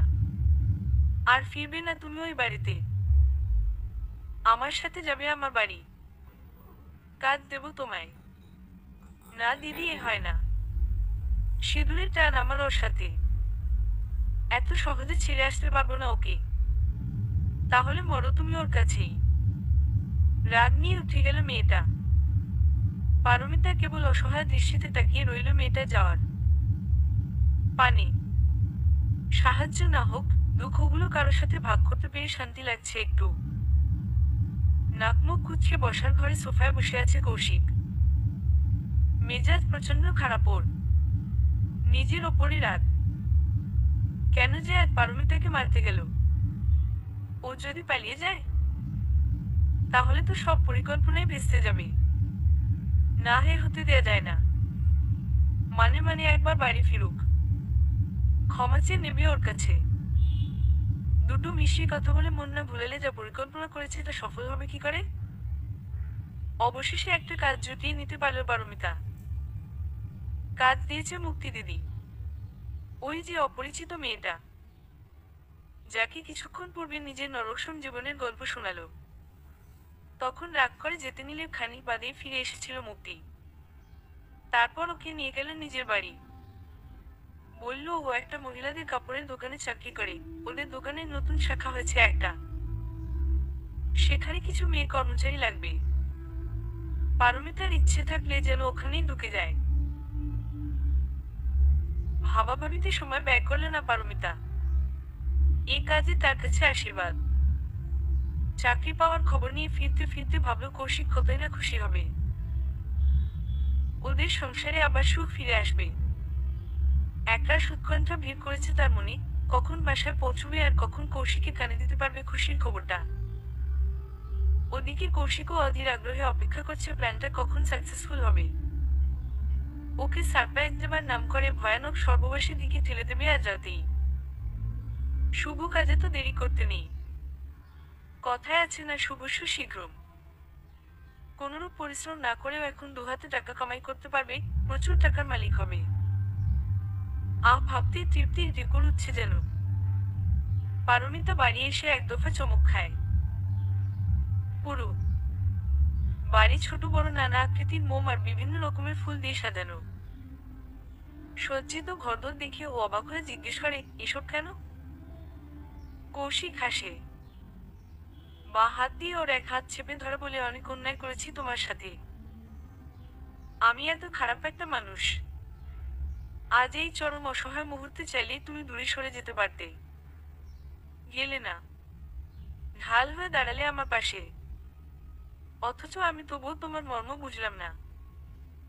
আজ তোমার গায়ে হাত তোলার পর থেকে অশান্তি অশান্তি লাগছিল। তুমি তো আমার ঘরে লক্ষ্মী। লক্ষ্মীকে আঘাত করে কত বড় অপরাধের ভাগিদার হয়ে গেছি। ভাবলাম এভাবে আর নয়। আমাদের সংসারটাও এখন সুখের হবে। আজ বিগত সব অপরাধের জন্য মাফ চাইব। নতুন সূচনা হবে আমাদের। কৌশিকের মুখে নতুন সূচনার কথা শুনে চোখে জল চলে আসে পারমিতার। ওর পায়ের কাছে বসে অনেক আগ্রহ নিয়ে চাকরির খবরটা জানায়। কৌশিক খুশি হয় অনেক, বলে, ডাবল গুড নিউজের ডাবল সেলিব্রেশন হবে। পারমিতা অশ্রুসিক্ত নয়নে মাথা নাড়ে। সেদিন খুব যত্ন করে সাজে ও অর্ধাঙ্গের জন্য। দীর্ঘ রাত পর্যন্ত ওদের সেলিব্রেশন চলে। পারমিতার অলক্ষী ওর খাবারের মধ্যে নেশা জাতীয় ঔষধ মিশিয়ে দেয় কৌশিক। নির্দিষ্ট সময়ে সে ঔষধের প্রতিক্রিয়া শুরু হয়। অতঃপর ঘরে সেই নোংরা লোকের আগমন ঘটে। আধো অচেতন আধো চেতনার মাঝে পারমিতা অনুভব করতে পারে কিছু একটা হচ্ছে তার সাথে, যা ঠিক নয়। যে রাতটাকে ঘিরে তার এত মধুর স্বপ্ন তা পরিণত হয় চরম দুঃস্বপ্নে। সময় অতিবাহিত হতে হতে পারমিতার নেশা কেটে যেতে থাকে। ও বুঝতে পারে সবটা কিন্তু ততক্ষণে বড্ড দেরি হয়ে গেছে। অসহ্য যন্ত্রণায় কাতরাতে কাতরাতে স্বামী নামক মানুষটাকে খুঁজে ফিরে চারিদিক, কিন্তু পায় না খুঁজে। ও কি আর জানত শুভ্র ফুলের মতন কোমল এবং পবিত্র ওর তনুটাকে নিষ্ঠুরভাবে দুমড়ে মুচড়ে নষ্ট অপবিত্র করে দেওয়ার পেছনে হাত রয়েছে ওই স্বামী নামক লোকটারই। অসহায় চোখে সিলিংয়ের দিকে তাকিয়ে অশ্রু ঝরাতে ঝরাতে প্রার্থনা করে, ঠাকুর মরণ দাও আমায়, মরণ দাও। মরণ তো এত জলদি তার নেই, কিন্তু অসহ্য যন্ত্রণা থেকে খানিক মুক্তি আছে। অবশেষে ভোর রাত্রি সকল পৈশাচিক অত্যাচার বন্ধ হয়। বাড়িওয়ালা লোকটার কানের কাছে ফিসফিসিয়ে বলে, বিশ্বাস কর তোর মতো সুখ আজ অবধি কেউ দিতে পারে নাই। আজ থেকে তুই আমার বাধা মাগি হয়ে থাকবি। তোরে আমি ছাড়বো না। পারমিতা চুপচাপ শুনি। ঘৃণায় কান্দার ঝাঝা করে ওঠে। কাটাছেড়া নগ্ন অবস্থায় কতক্ষণ পড়ে থাকে চুপচাপ, একটু কাঁদেও না। দূর থেকে দেখলে মনে হয় যেন একটা শবদেহ। বাইরে ওর স্বামী বসে লোভী চোখে টাকার বান্দের পরখ করতে করতে ভাবে সামনে না জানে আরো কত টাকা আসবে হাতে। আহ, লাইফ সেট। পারমিতা পর্দার আড়াল থেকে আবছা দেখতে পায় ওকে। মাথায় একটা প্রশ্নই ঘুরপাক খায়, 7 পাকে বাধা পড়বার সময় অত যে প্রতিশ্রুতি দিয়েছিল একটা মনে নেই? একদিন যদি এমন নরকের মতো জীবনী দেবে তাহলে স্বপ্ন দেখিয়েছিল কেন? এ কেমন সূচনা? প্রথম দিন এমনটা হওয়ার পর খুব স্বাভাবিকভাবেই ভেঙে পড়ে পারমিতা। নিজেকে ঘরবন্দি করে নেয়। কৌশিক ওকে সময় দেয় একদিন। তারপর যখন বিরোধ করতে আসে তখন বেড়ে যায় অত্যাচার। ঘরে হাত পা মুখ বেঁধে ফেলে রাখে। একের পর এক লোকের আনাগোনা শুরু হয় বাড়িতে। অমন বন্দিদশায় নির্যাতিত হতে থাকে পারমিতা। 4 দেয়ালের ভেতর এত এত ব্যভিচার, সে খবর কাকপক্ষীতে টের পায় না। এদিকে আসিফের ফাঁসির নির্দেশ দেওয়া হয়। হাতে মাত্র 3 দিন সময়। পারমিতার সাথে না হচ্ছে দেখা আর না পাচ্ছে তার কোনো খবর। চৌদ্দশিকে আবদ্ধ ওর মন অস্থির হয়ে ওঠে। তার উর্বশীকে এক পলক দেখতে না পারার যন্ত্রণা মৃত্যুসম। এই যন্ত্রণা কাউকে বোঝানোর মতো নয়। যাপিত জীবনের সকল পাপের ফল যেন সৃষ্টিকর্তার নিজ হাতে দিচ্ছেন এমন মনে হয় ওর। রায় হওয়ার পর থেকে ওকে আলাদা ছেলে রাখা হচ্ছিল, তাই ছেলে দুটোর সাথেও দেখা হয়নি। আসিফ কখনো সৃষ্টিকর্তার কাছে নিজের জন্য কিছু চায়নি, কিন্তু আজ খুব করে চাইতে ইচ্ছে করছে। একবার যে কোনো উপায়ে পারমিতার খোঁজ পাক সে, কেবল একবার। কথিত আছে সৃষ্টিকর্তার আরো সর্বদা খোলা থাকে। তিনি কখন কার কোন প্রার্থনা স্বীকার করে নেন কেউ বলতে পারে না। আসিফের এই প্রার্থনাও হয়তোবা স্বীকার হয়েছিল। তাই তো শেষ পর্যন্ত একটা সুযোগ পেল সে সবটা ঠিক করার। দুপুরবেলা গোসলখানায় অন্য এক আসামি, এক ছোটকু চোরের সাথে ছোট্ট একটা ব্যাপার নিয়ে হাতাহাতি হলো তার। আসিফ রেগেমেগে ওর গালে চড় বসিয়ে দিল একটা। সকলের সামনে এমন অপমান সইতে না পেরে ও কোত্থেকে এক হাত সমান একটা লৌহদণ্ড নিয়ে এলো। তারপর কাউকে কিছু বোঝার অবকাশ না দিয়ে সেই লৌহদণ্ড সোজা আসিফের পেটে চালান করে দিল।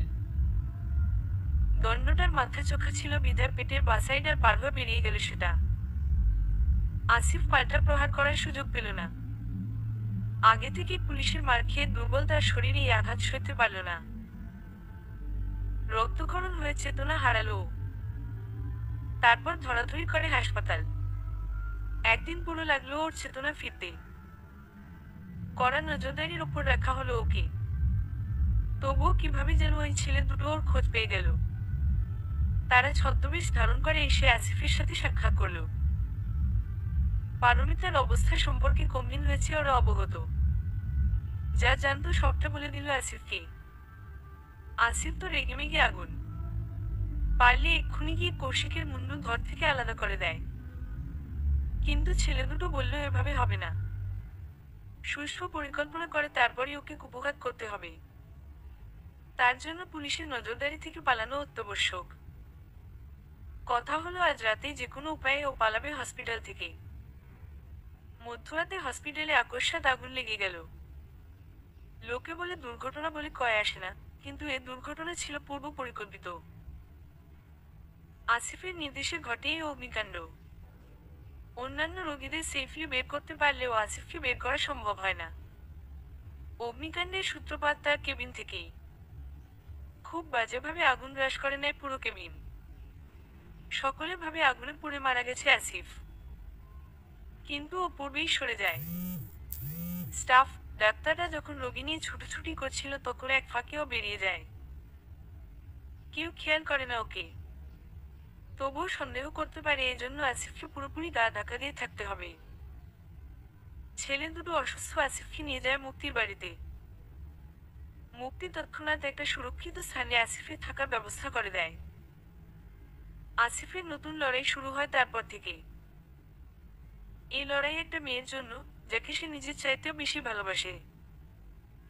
কখনো ভাবতে পারেনি এমন একটা সময় জীবনে আসবে। কারোর জন্য বাঁচতে ইচ্ছে করবে ওর। যখন থেকে অপরাধের জগতে পা রেখেছে তখন থেকেই যেন অকুতোভয় হয়ে গেছে। মৃত্যু নিয়ে ভয় নেই ওর। নেই জীবনের প্রতি ভালোবাসাও। সম্পূর্ণ অনুভূতিহীন একটা মানুষ ছিল বলেই হয়তো আসিফ নামটা হয়েছিল তাসের। তবে আজ আর আগের মতো পরিস্থিতি নেই। আজ হয়তোবা কেউ ওকে আর আগের মতো ভয় পায় না। ও নিজেও অবশ্য পরিবর্তন হয়ে গেছে। কি অদ্ভুতভাবে পাল্টে যায় সময়। ভালোবাসা 4 অক্ষরের একটা শব্দ, তাতে এত জোর। একটা মানুষের সর্বস্ব এভাবে পরিবর্তন করে দিতে পারে। আসিফ চাইলেই সব বাধা ভেঙে পারমিতাকে নিয়ে আসতে পারে। কিন্তু সময়টা ওর অনুকূলে নেই। অনেক বড় বড় লোক যাদের হয়েও একসময় কাজ করেছে, ক্ষমতার বিস্তর অংশ জুড়ে যাদের পদচিহ্ন, তাদের আনাগোনা শুরু হয়েছে ও বাড়িতে। পুরুষ মানুষেরই কত শ্রেণী। দিনের আলোয় যে ফেরেশতা, রাত নামলেই সে ইবলিশ শয়তান। কৌশিকের এলেমাছে বলতে হবে। বেছে বেছে প্রতিপত্তিশীল লোকগুলোকেই বাগে আনার চেষ্টা করছে। আসিফ যদি পূর্বের অবস্থানে থাকতো তাহলে কি কৌশিক ওকে ভয় পেয়ে এসব করার সাহস পেত না, নাকি ওকেও হাত করার চেষ্টা করত? ভাবনার বিষয়। মুক্তির মাধ্যমে একটা সেলফোন আনিয়ে নিয়েছে আসিফ। চট্টগ্রামের বহুল পরিচিত এক বিজনেসম্যানের সাথে ওর খাতির আছে। কাজের সূত্রে খাতির হয়ে গেছিল আর কি। আসিফের মনে হচ্ছে তাকে কল করলে কোনো হেল্প পাওয়া যেতে পারে। পারমিতাকে একবার ওই জাহান্নাম থেকে বের করার পর এই শহর আর মারাবে না আসিফ সিদ্ধান্ত নিয়েছে। ওকে নিয়ে নতুন জায়গায় নতুন সংসার পাতবে। 2 মাস পরের ঘটনা। শহরে এক নতুন সিরিয়াল কিলারের আগমন ঘটেছে। অভিনব পদ্ধতিতে খুন করছে সে কিলার।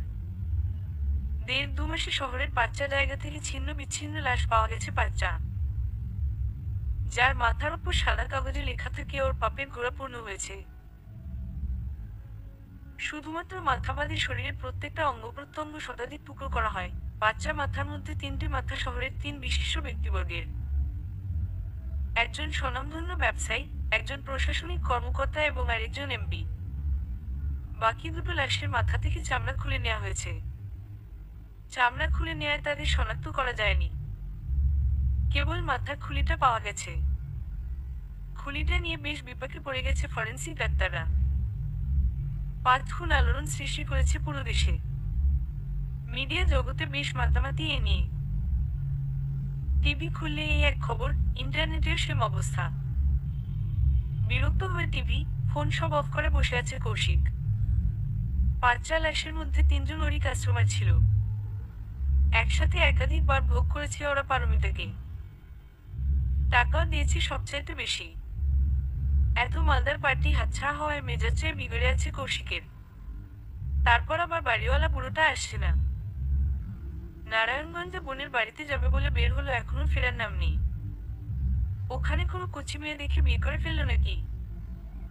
এসব ভাবতে গিয়ে হঠাৎ একবার করে মনে হচ্ছে অজ্ঞাত দুটো লাশের মধ্যে বাই এনি চান্স বুড়োটার লাশ যদি থাকে। একদমই খোঁজ খবর নেই ওর। সন্দেহটা কিন্তু ফেলে দেওয়ার মতো না। একটা অদ্ভুত ভয় ওকে গ্রাস করছে কেন যেন। এত ভয়ানক খুনগুলো কে করছে? কে থাকতে পারে এমন দয়ামায়াহীন? এই শহরে নিষ্ঠুর বর্বর একজনই ছিল আসিফ। কিন্তু ও তো মরে গেছে।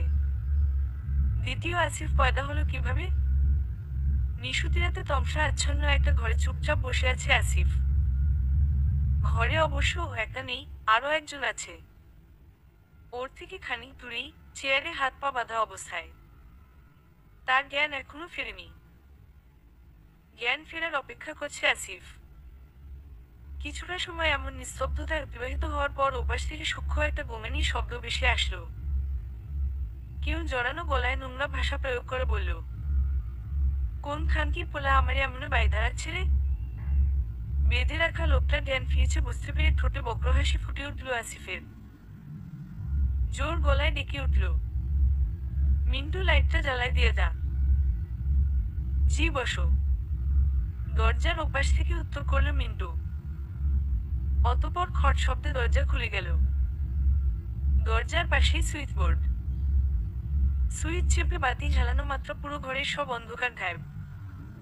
কোনায় কোনায় এখন আলোর খেলা। হঠাৎ বাতি জ্বলায় তির্যক আলোটা চোখে এসে বিঁধল বেঁধে রাখা লোকটার চোখে। চট করে চোখ বন্ধ করে নিল সে। কিছুটা সময় নিজেকে ধাতস্থ করে চোখ খুলবে ওই মুহূর্তে ঠিক সামনে থেকে ভেসে আসলো অতি পরিচিত এক কণ্ঠস্বর। আস্তে আস্তে চোখ খোল বদরুল, নরম ভাবে। কারণ চোখ খুললে প্রথমে যারা দেখবি সে তোর জম। যমনে দেখে আবার চোখ কোটর থেকে বাইর হয়ে না আসে। অপ্রত্যাশিতভাবে আসিফের গলা শোনা মাত্র পিলে চমকে উঠল বদরুলের। ঝট করে চোখ খুলে ঠিক শুনেছে কি না যাচাই করে নিল। একদম ওর সামনে আসিফ বসে। সেই কঠিন চেহারা, বাজের দৃষ্টি আর ঠোঁটের কোণে ক্রূর হাসি। ভয়ে নিঃশ্বাস নিতেও ভুলে গেল বদরুল। ভয় তোতলাতে তোতলাতে উচ্চারণ করল, আসিফ। তুই? হ্যাঁ আমি। আসিফ, তোর বন্ধু। বিশ্বাস হয় না? ছুঁয়ে দেখবি? চেয়ার ছেড়ে উঠে আসতে নিল আসিফ। ওকে উঠতে দেখে ভয় সিটিয়ে গেল বদরুল। তা দেখে মুচকি হেসে পুনরায় বসে পড়ল আসিফ। আক্ষেপের সুরে বলল, ভুল যাইতে পারবো না তো। দেখছো না টেবিলে কত কি? মিন্টুটারে দিয়ে কিচ্ছু হয় না উফ। সব আওলায় রাখছে। কখন কি গুতা লাগে। আসিফের কথা শুনে এবার ওর থেকে দৃষ্টি সরিয়ে টেবিলের ওপর তাকালো বদরুল। দ্বিতীয়বার ওর অন্তরাত্মা কেঁপে উঠল। অস্ত্রের ভরা টেবিলটা। কি নেই ওতে? রামদা, ছুরি, পিস্তল, কাছি, ব্লেড, খুর থেকে শুরু করে সব ভয়ানক এবং ধারালো অস্ত্র। এগুলো দিয়ে ওকে মারবে? ভাবতেই কলিজা কেঁপে উঠছে। বদরুলকে এক দৃষ্টিতে টেবিলের ওপর তাকিয়ে থাকতে দেখে হাসি গাঢ় হলো আসিফের। পিস্তলটা টেনে নিতে নিতে প্রশ্ন করল, কোনটা দিয়া মরতে কমফোর্ট ফিল করবি বন্ধু? গুলি খাইতে চাস? নাকি রামদার কোপ? নাকি ব্লেড দিয়ে শিরা কাইটা দিব? বল, তুই ফিলি বল। তুই যা বলবি তাই হবে। যতই হোক বেস্ট ফ্রেন্ড লাগিস আমার। ছাইরা দে আসিফ। পায় পড়ি তোর। আর কখনো এমন করবো না, বিশ্বাস কর। এইবারের মতো মাফ কইরা দে। ক্রন্দনরত গলায় অনুনয়ের সুরে বলল বদরুল। পিস্তলের পিছনের দিকটা কপালে ঠেকিয়ে আসিফ মাথা নাড়ল। ধুর বন্ধু, মজা নষ্ট করতেছিস। তুই তো চিতাবাঘ। বিটি মানুষের মতো ফ্যাচ ফ্যাচ কান্না তোর মানায়? ধুর ধুর। বিশ্বাস কর ভাই, আমি এইসব করতে চাই নাই। মাথা গরম ছিল আমার, তাই। আর হবে না ভাই। কি হবে না বন্ধু? তোর সাথে যে অন্যায় করছি আমি, আর করবো না রে। বদরুলের কথা শুনে ওর চোখে চোখ রাখলো আসিফ। ফের জোর গলায় ডেকে উঠল, মিন্টু মিন্টু। এক সেকেন্ডও দেরি হলো না, দরজা খুলে ভেতরে প্রবেশ করলো মিন্টু। আসিফের পাশে দাঁড়িয়ে সমীহ কণ্ঠে বলল, জি বস। বেটা ছুটা তুই, তোর কোনো কথা আজ পর্যন্ত সত্য হয় নাই। বুঝতে পারলাম না বসো। মফিজের মফিজ বুঝলি না মানে? আমার জীবনী ইয়ারকে ধরে আনার সময় কি বলছিলি? আমারে দেখাই নাকি ওর প্যান্ট ভিজে যাবে। কই প্যান্ট ভিজতেছে? বন্ধু দেখি আমার চোখ ভেজাচ্ছে। তুই তো জানিস আমার ইমোশন কত বেশি। ওর চোখের পানি দেখে আমারও চোখে পানি আসি আসি করতেছে। Sorry boss, extremely sorry. হিসাবে গড়বড় হয়ে গেছে একটু। আমাকে একটা সুযোগ দেন বস, আমি বড় ভাইয়ের প্যান্ট ভেজানোর ব্যবস্থা করতেছি। থাক থাক, ইটস ওকে। লাগবে না। ভালোই তো ইংলিশ শিখছিস। তোর ইংলিশে ইমপ্রেসর আমি। যা রাফিরে নিয়ে আয়। আমার স্পেশাল কাজে ও একদিন হেল্প করছিল, বিনিময়ে ওরে একটা গিফট দেওয়ার কথা ছিল। আজ সময় আসছে গিফট দেওয়ার। বস ও দরজার বাইরেই আছে। আপনি খালি আওয়াজ দেন। তাই? জি। ওকে। রাফি, এই রাফি। কই বেড়া তুই? পিছু ঘুরে রাফিকে ডেকে উঠল আসিফ। এটারই অপেক্ষা করছিল রাফি। চট করে ভেতরে চলে এলো। আসিফের পাশে দাঁড়িয়ে আলতো হেসে বলল, বস ডাকছিলেন? হ। লেট কেন বেড়া তুই? জানিস না অপেক্ষা করা আমার পছন্দ না। সরি বস, আমি আসলে আপনার আওয়াজের অপেক্ষা করছিলাম। যাক যাক বাদ দে। তো তোরে বলছিলাম একদিন গিফটের কথা। আমি আসিফ কখনো কথার খেলাফ করি না। এই নে তোর গিফট। বদরুলের দিকে আঙুল তাক করলো আসিফ। ওকে দেখতেই রাফির ঠোঁটে অদ্ভুত হাসি খেলে গেল। বড় ভাইজান, ভালো আছেন? কৌতুকের সরোর গাল চুলকুতে চুলকুতে আবারও বলল, বহুদিন থেকে অপেক্ষা করতেছিলাম আপনার জন্য। আপনার কোপানোর স্বপ্ন সেই ছোটবেলা থেকে দেখি। ছোটবেলা থেকে? বলিস কি রে? অবাক স্বর মিন্টুর। হ। আমার বোনেরা আমার সামনে যখন রেপ করছিল তারপর থেকে। বদরুলের দিকে তাকিয়ে দাঁতে দাঁত চেপে বলল রাফি। বদরুল বুঝতে পারল ওর মৃত্যু আগত। মৃত্যুর মুখ থেকে বেঁচে ফেরা অসম্ভব। তবুও শেষ চেষ্টা হিসেবে অনুনয় বিনয় করল, ক্ষমা চাইল। উহু কাজে দিল না। মিন্টু চোখ বড় বড় করে ফেলল। রে হ, সে অনেক কথা। আরেকদিন বলবানি, আগে একটু খাতির যত্ন করি ভাইজানের। তো ভাইজান আপনার তো পৌরসত্ব বেশি। শুরুটা চুনকু কেটেই শুরু হোক নাকি? বাঁকা চোখে বদরুলের প্যান্টের দিকে তাকালো রাফি। ভয়ে চিৎকার দিয়ে কেঁদে উঠল বদরুল। মিন্টু অশ্লীলভাবে হেসে বলল, অ্যাডাল্ট সিন শুরুতেই ভাই? এবার আসিফ ধমক দিল একটা। উহু উহু। আমার বন্ধুর মান সম্মান নিয়ে টানাটানি নয়। যা করবি প্রাইভেসি বজায় রেখে। সরি বস, আমরা তাকে সসম্মানে যন্ত্রণা দেওয়ার ব্যবস্থা করছি। মিন্টু, রাফি দুজন একসুরে বলল।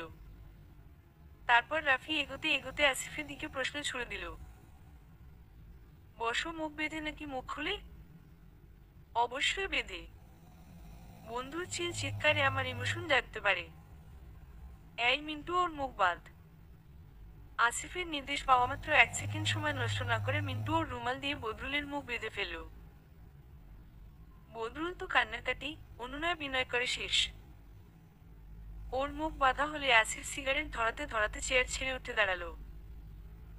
তোরা বন্ধুর খাতির কর, আমি একটু সুপটান দিয়ে আসি। জি বস। মন দিয়ে করবি। বন্ধু যেন অসন্তুষ্ট না থাকে। আচ্ছা বস। দরজা হালকা চাপিয়ে বাইরে বেরিয়ে এলো আসিফ। সিগারেট শেষ না হওয়া পর্যন্ত বারান্দার মাথা থেকে ও মাথা সমান্তরালে পায়চারি করলো। তন্মধ্যে বেশ কয়েকবার বদরুলের চাপা আর্তনাদ কানে ভেসে এসেছে। মুখ বেঁধে রাখা হয়েছে, তবুও আর্তনাদ শোনা যাচ্ছে। ছেলেগুলো ওকে নিরাশ করেনি। পৈশাচিক আনন্দ হচ্ছে আসিফের। যেদিন থেকে শুনেছে পারমিতার গায়ে বদরুল হাত দিয়েছে এবং ওর পরিচিত পিশাচ হুলকে ওই ধরে এনেছে, সেদিন থেকে রক্ত টকবক করে ফুটছে আসিফের। বদরুলের শেষ রক্তবিন্দু শরীর থেকে নিংড়ে বের না করা অবধি শান্তি নেই ওর। কখনো কল্পনা করেনি একসময়ের পরমপ্রিয় বন্ধু এভাবে শত্রুতে পরিণত হবে, আর তাকে খুন করবে এমন বর্বর ভাবে। কিন্তু কর্ম, যে যেমন কর্ম করে সে তেমন ফল পায়। অন্যায় করেছে তো শাস্তিও তো পেতে হবে। রইল বাকি বর্বরতার কথা। ইংরেজিতে একটা কথা শুনেছিল, Only a monster can defeat a monster. বস, কাজ শেষ। রাফির গোলাপের ধ্যানভঙ্গ হলো আসিফের। সিগারেট ফেলে দিয়ে ওর দিকে তাকালো। রক্তে হাত দুটো লেপ্টে আছে। কিছু রক্ত মুখে লম্বালম্বি ভাবে ছিটিয়ে পড়েছে। রাফিকে দেখতে শিকারী হায়নার মতো লাগছে। হাসলো আসিফ। মরে গেছে? না বস, মৃত্যুর প্রহর গুনছে। শুভ কাজটা আপনার হাতে হবে জন্য বাঁচিয়ে রেখেছি। হাত দুটো আছে? আছে বস। ভালো, বেশ ভালো। খুশি হয়েছি আমি। তোরা এখন যা, হাত মুখ ধুয়ে কিছু খায়ানি। আচ্ছা বসো। এই মিন্টু চল। ঘাড় ফিরিয়ে মিন্টুকে ডাকলো রাফি। সেকেন্ডের মাথায় মিন্টুও চলে আসলো। ওরও একই দশা। ও আসিফকে দেখে গর্বের সাথে বলল, বস, ভাইজান একদিন আমারে থাবড়া দিয়ে কান তালা লাগাই দিছিল। আমি হ্যাঁ দুইটা কানি কাইটটা ফেলাইছি। ভালো করছি না? কান কেটে শান্তি পাইছিস? খুব পাইছি। তাহলে অবশ্যই ভালো করছিস। এখন যা, বাকি কাজ আমাকে করতে দে। আচ্ছা বস। আসিফের থেকে বিদায় নিয়ে চলে গেল ওরা। ওদের প্রস্থানের পর ঘরে প্রবেশ করলো আসিফ। বদরুলকে চেনা যাচ্ছে না কোনোভাবেই। রক্তে মাখামাখি হয়ে ভয়ানক দেখতে লাগছে ওকে। দুটো কান নেই, মুখ গলা ধারালো ব্লেড দিয়ে চিরে দেওয়া হয়েছে। সারা শরীরে অসংখ্য কাটাছেঁড়া। গায়ের কাপড়ও তো নেই বেচারা, স্রেফ প্যান্টটা ছাড়া। বদরুলের এমন নির্মম অবস্থাও আসিফের মনে সহানুভূতি সৃষ্টি করতে পারল না। বড় করে শ্বাস নিয়ে হাসি হাসি মুখ করেও এগিয়ে গেল। রামদা হাতে নিতে নিতে প্রশ্ন ছুড়ল বদরুলের উদ্দেশ্যে, বন্ধু খাতির ঠিকঠাক হয়েছে তো? মাথা তুলে তাকানোর চেষ্টা করলো বদরুল, বিড়বিড় করে কি যেন বলল বোঝা গেল না। আসিফ কানও দিল না ওদিকে। রামদা হাতে ধীর পায়ে বদরুলের সামনে এসে দাঁড়ালো। হঠাৎ তার হাসি মিলিয়ে কঠোর হয়ে উঠল চোখ মুখ। খুব ঠান্ডা স্বরে বলল, এই হাত দুইটা দিয়ে আমার ভালোবাসায় তুই স্পর্শ করছিলি না বদরুল? নিশ্চয়ই প্রথমে আঙুলগুলো দিয়ে ওর স্পর্শকাতর জায়গা ছুঁয়েছিস। বলতে বলতে দু হাতে 10 আঙুল কেটে নিল আসিফ। চিৎকার করার শক্তি হারিয়েছে বদরুল। শুধু অস্ফুটে গো গো করে উঠল। তারপর একে একে ওর কবজি, কনুই এবং সবার শেষে কাঁধে কোপ বসালো আসিফ। দু হাত শরীর থেকে আলাদা হয়ে যাওয়ার পর পরই মৃত্যু ঘটল বদরুলের। ও বেঁচে নেই বুঝতে পেরে শান্ত হয়ে গেল আসিফ। চুপচাপ কিছুক্ষণ ছিন্ন বিচ্ছিন্ন লাশের দিকে তাকিয়ে থাকার পর আকস্মাৎ অট্টহাসিতে ফেটে পড়ল। রক্তমাখা রামদা থেকে খানিক রক্ত হাতে নিয়ে নিজের চেহারায় লেপটাতে লেপটাতে বিড়বিড় করে বলল, আর শান্তি। এখন আর একজন বাকি, কৌশিক। ওকে ওর স্থানে পৌঁছে দেই, তারপর আমার প্রতিশোধ পূর্ণ হবে। নতুন জীবন শুরু হবে আমাদের পারমিতা। একটু অপেক্ষা করো, শুধু একটু অপেক্ষা। পরদিন সন্ধ্যার ঘটনা। অনেক ভেবেচিন্তে আসিফ সিদ্ধান্ত নিয়েছে কৌশিকের বাড়িতে পা রাখতে হবে একটু অন্যভাবে, যেমন একজন কাস্টমার হয়ে। সময়টা ওর অনুকূলে নেই। পুলিশের থেকে তা বাঁচানো জরুরি, আর পারমিতাকে বাঁচাতে গিয়ে যদি উল্টো ধরে খেয়ে যায় তাহলে মেয়েটার ক্ষতি হতে পারে। কিছুতেই ওকে ক্ষতির সম্মুখীন করতে পারে না আসিফ।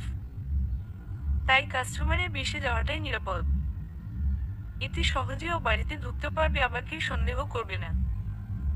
বেশভূষা পাল্টানো কঠিন কিছু না, শুধু কিছু টাকার প্রয়োজন। রাফি আর মিন্টুকে টাকার ব্যবস্থা করতে পাঠিয়েছে। মোটে 6টা খুন যে করলো, সেই লাশগুলো থেকে কিডনি আলাদা করে নিয়েছিল ফেলে দেওয়ার সময়। আজ ওগুলোই বিক্রি করতে গেছে ছেলে দুটো। গেছে অনেকক্ষণ হলো, এখনো আসছে না কেন? রাত তো অনেক হলো। অস্থিরভাবে বারান্দায় পায়চারি করছে আর ঘড়ি দেখছে আসিফ। ওখানে যেতে তো হবে আবার। উফ অফ। বস, বস। বাইরের গেটে টোকা পড়লো কয়েকটা, আর ধীর গলার ডাক। ঠিক ওরা এসে গেছে। এক মুহূর্ত সময় ব্যয় না করে দ্রুত গেট খুলে দিতেই টাকার ব্যাগ নিয়ে প্রবেশ করলো ওরা। অতঃপর রাফির বিশ্বস্ত এক বন্ধুর সাহায্যে নিজের গেটআপ চেঞ্জ করে কিছু টাকার বান্ডেল এবং অস্ত্র সহ বের হলো আসিফ রাত 1টার সময়। রাফি এবং মিন্টুর সাথে যেতে চাইলে আসিফ ওদের নিষেধ করে দিল এবং বলল ফোন পাওয়া মাত্র যেন গাড়ি নিয়ে হাজির হয়। আজ রাতে সবাই মিলে চিরকালের মতো চলে যাবে এই শহর ছেড়ে। কৌশিকের এক দফা মার খেয়ে সেজেগুজে বসে আছে পারমিতা। আজ নাকি নতুন কেউ আসবে। নিশ্চয়ই আগের লোকগুলোর মতো অনেক টাকা পয়সাওয়ালা। আচ্ছা, এই লোকটাও কি ওকে হাত পা বেঁধে অত্যাচার করবে? নিজের ওপর করুণা হয় পারমিতার। কই মাছের প্রাণ। এত অত্যাচার, এত মার, তবুও দেহ থেকে প্রাণটা বেরিয়ে যায় না। কি অদ্ভুত। ভাবনার মাঝেই কলিং বেলটা বেজে উঠল। তাচ্ছিল্যের হাসি ফুটে উঠল পারমিতার ঠোঁটের কোণে। সময় হয়ে গেছে, নিজেকে তৈরি করতে হবে আরেকটা অভিশপ্ত রাত কাটাবার জন্য। নতুন পার্টি আরো বড়লোক এসেই কৌশিকের হাতে টাকার বান্ডেল ধরিয়ে দিয়েছে। খুশিতে পাগল পাগল লাগছে নিজেকে। উফ অফ, এই লাইনে এত টাকা জানলে আরো আগেই মাগিটাকে নামিয়ে দিত এই কাজে। ও বড্ড দেরি হয়ে গেছে। যাই হোক, আগে যা হয়েছে হয়েছে, এখন এইসব নিয়ে আক্ষেপ করার দরকার নেই। অযথা মুড নষ্ট।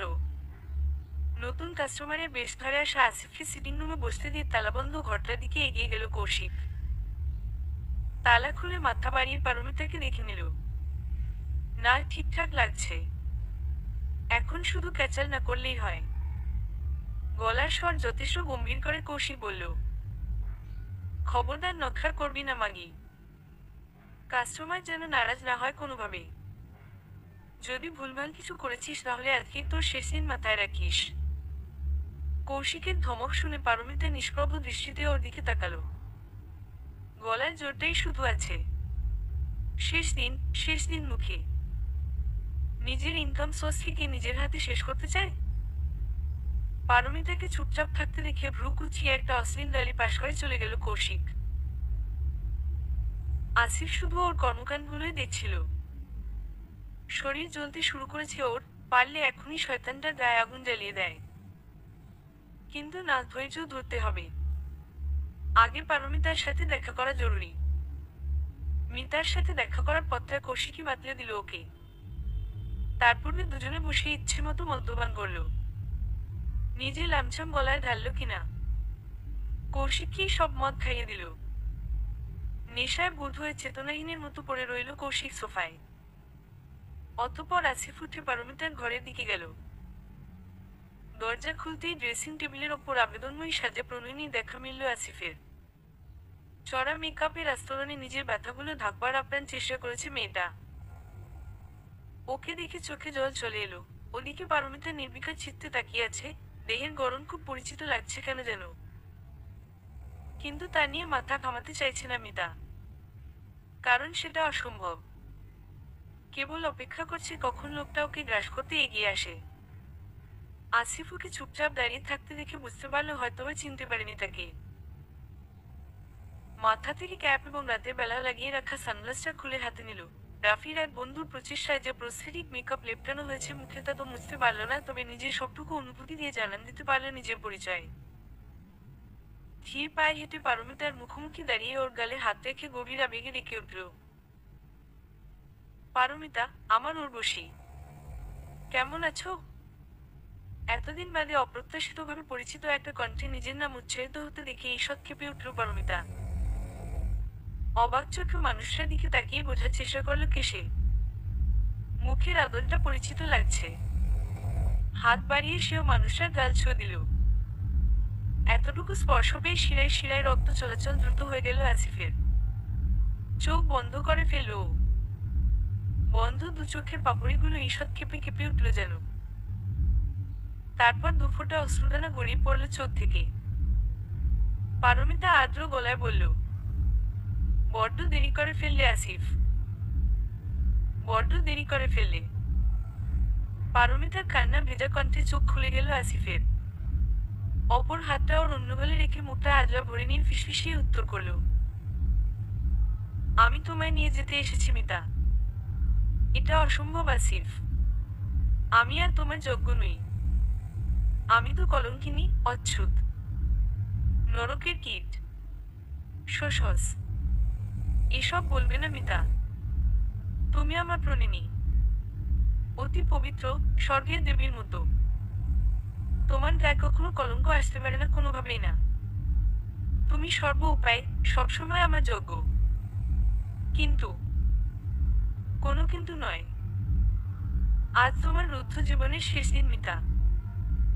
কাল সকালে এক নতুন সূর্যোদয় দেখবে তুমি আমার হাত ধরে। তোমার জীবনের সকল অন্ধকার আমি দূর করে দেব। ওই অসুরটার শাস্তি দেখতে চাই আমি আসিফ। ডুকরে উঠল পারমিতা। আসিফ ওর চোখের পানি মুছে দিতে দিতে বলল, তুমি নিধন করবে ওকে? আমি? অবাক চোখে তাকালো পারমিতা। হ্যাঁ তুমি। প্যান্টের পিছনে থেকে ফোল্ড করা চাকুটা বের করে পারমিতার হাতে দিল আসিফ। বলল, যাও, নিজের সাথে হওয়া সকল অন্যায়ের প্রতিশোধ নিয়ে এসো। আমি কিভাবে? তুমি পারবে মিতা, যাও। পারমিতার দু কাঁধে হাত রেখে ভরসা দিল আসিফ। মিতা পানি ভর্তি চোখে একবার ওর দিকে তাকালো, একবার দরজা দিয়ে বাইরে তাকালো। না, ভয় পেলে চলবে না। পারতে হবে তাকে, অসুরটাকে নিধন করতে হবে। অনেক অন্যায় হয়েছে ওর সাথে। আজ সব অন্যায়ের প্রতিশোধ নেবার পালা। ভয় পেলে তো চলবে না। হাতের মুঠোয় শক্ত করে চাকুটা চেপে ধরে ধীর পায়ে এগোতে লাগলো পারমিতা সিটিং রুমের উদ্দেশ্যে। সৃষ্টিকর্তা এতদিন পর আসলেই ওর কথা শুনলেন। কৌশিককে সোফায় এলোমেলো ভাবে শুয়ে থাকতে দেখে চোখের পানিটা মুছে নিল পারমিতা। মন শক্ত করে দ্রুত পায়ে এগিয়ে গিয়ে দাঁড়ালো ওর সামনে। কাঁধে হাত রেখে রাখলো। কৌশিক। প্রথমবার একটু নড়েচড়ে উঠল কৌশিক। পুনরায় জোর গলায় ডাকলে আধো আধো চোখ মেলে তাকালো।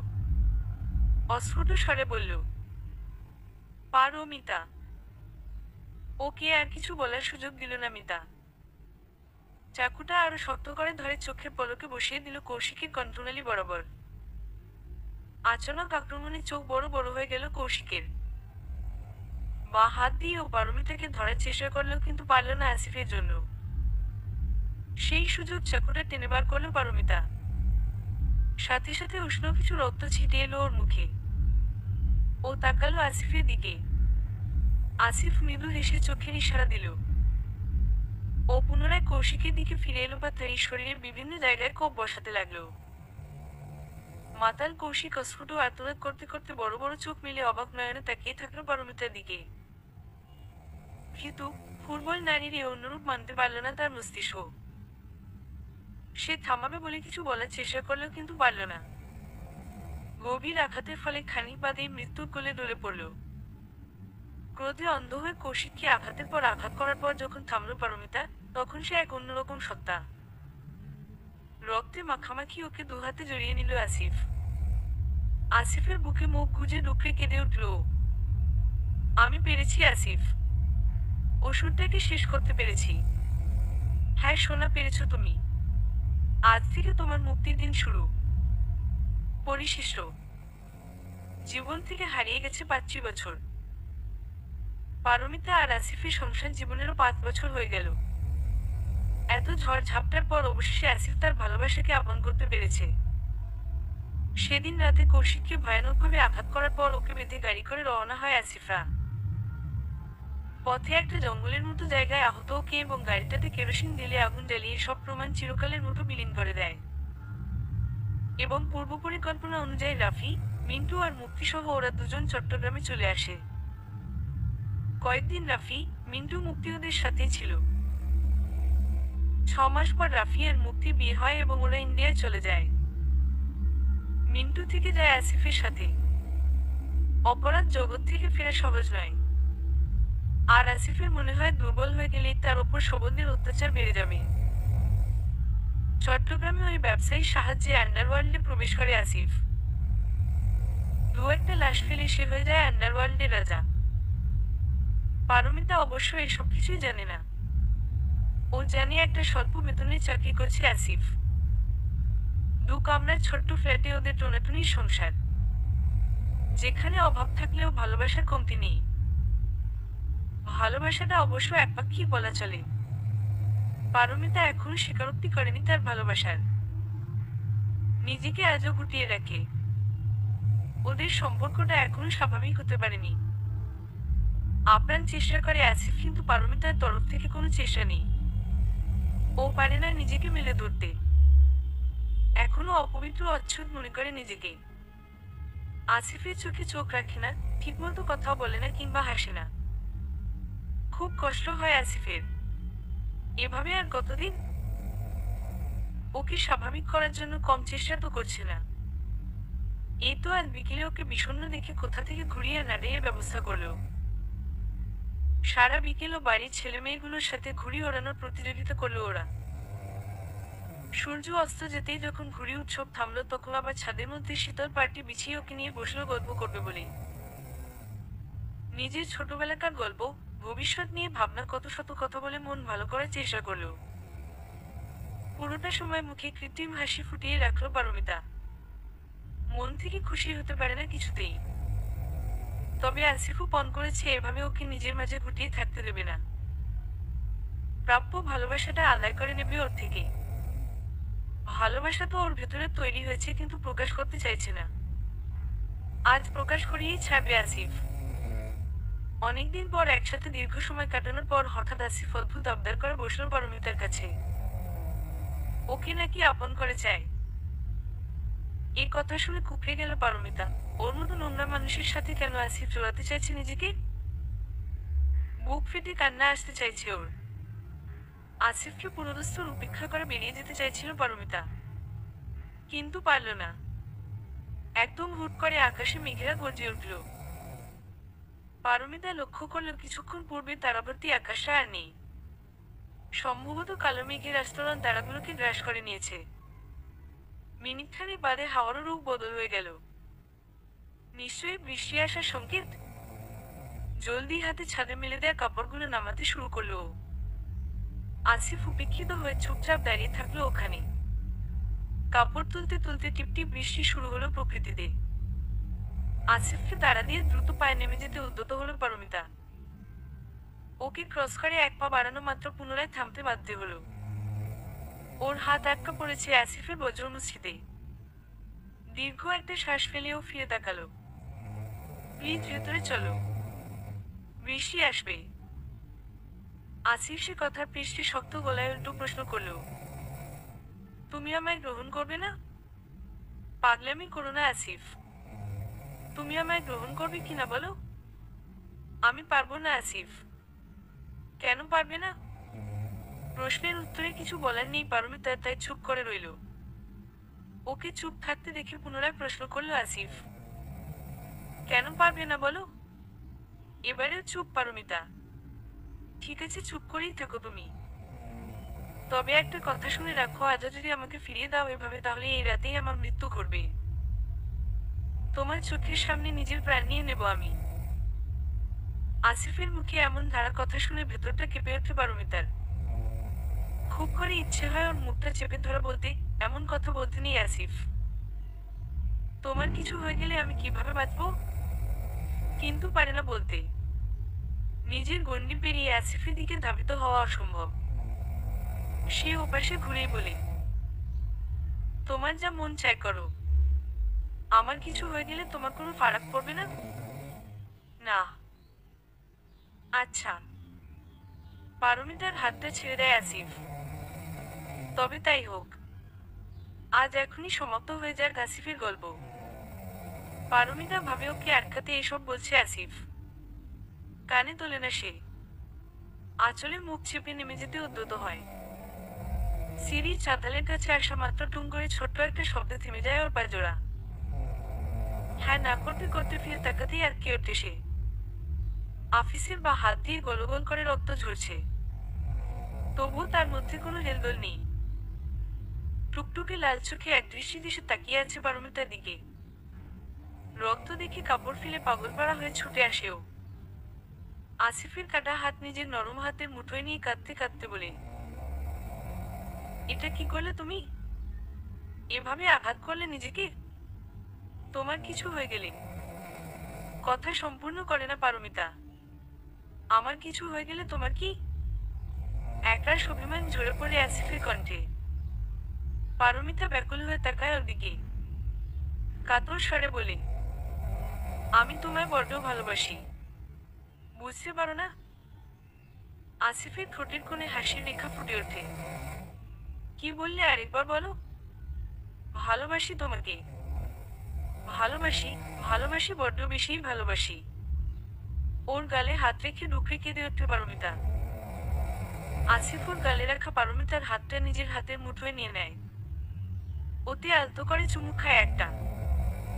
তারপর পারমিতার মুখখানা আজরা ভরে নিয়ে আবেগপূর্ণ গলায় বলে, এই ভালোবাসার স্বীকারোক্তি করতে এতদিন লাগলো? আমি যে কলঙ্কিত আসিফ। নোংরা, অচ্ছুত। তোমার আমার ব্যবধান অসীম। এই ব্যবধানই আমায় এগোতে দেয় না। আর কোনো ব্যবধান নেই মিতা। আজ আমাদের সব ব্যবধান ভুলে মিলনের সময়। আজ তুমি পুরোপুরি আমার হয়ে যাবে। কিন্তু শোষস। কোনো কিন্তু নয়। নিজের মুখটা পারমিতার মুখের দিকে ঝুঁকিয়ে নিয়ে আলতো করে ওর শুষ্ক ঠোঁট নিজের ঠোঁটের মাঝে আবদ্ধ করে নেয় আসিফ। আগ্রাসী হয়ে চুম্বন করতে থাকে পাগলের মতো। যেন শুষে নেবে সকল যন্ত্রণা গাঢ় চুম্বনের মাধ্যমে। আবেশে চোখ মুদে আসে পারমিতার। এ এক অদ্ভুত অনুভূতি। পূর্বে কোনো পুরুষের ছোঁয়ায় এমন অনুভূতি হয়নি ওর। গভীর আবেশে শক্ত করে চেপে ধরে ও আসিফের বাহু। আসিফ মিতার দুহাত নিজের কাঁধে ফেলে নিজের রক্তমাখা ক্ষত হাতটা নিয়ে শক্ত করে জড়িয়ে ধরে ওর কোমর। ক্ষতর ব্যথা হারিয়ে যায় প্রবল সুখে। মিতা ভাবে আজ আসিফের ছোঁয়া ওর সমস্ত কলঙ্ক মুছে দেবে। জীবনের সমস্ত দুঃখ কষ্ট যাতনার সমাপ্তি করবে এই পবিত্র ভালোবাসার মাধ্যমে। সমাপ্ত।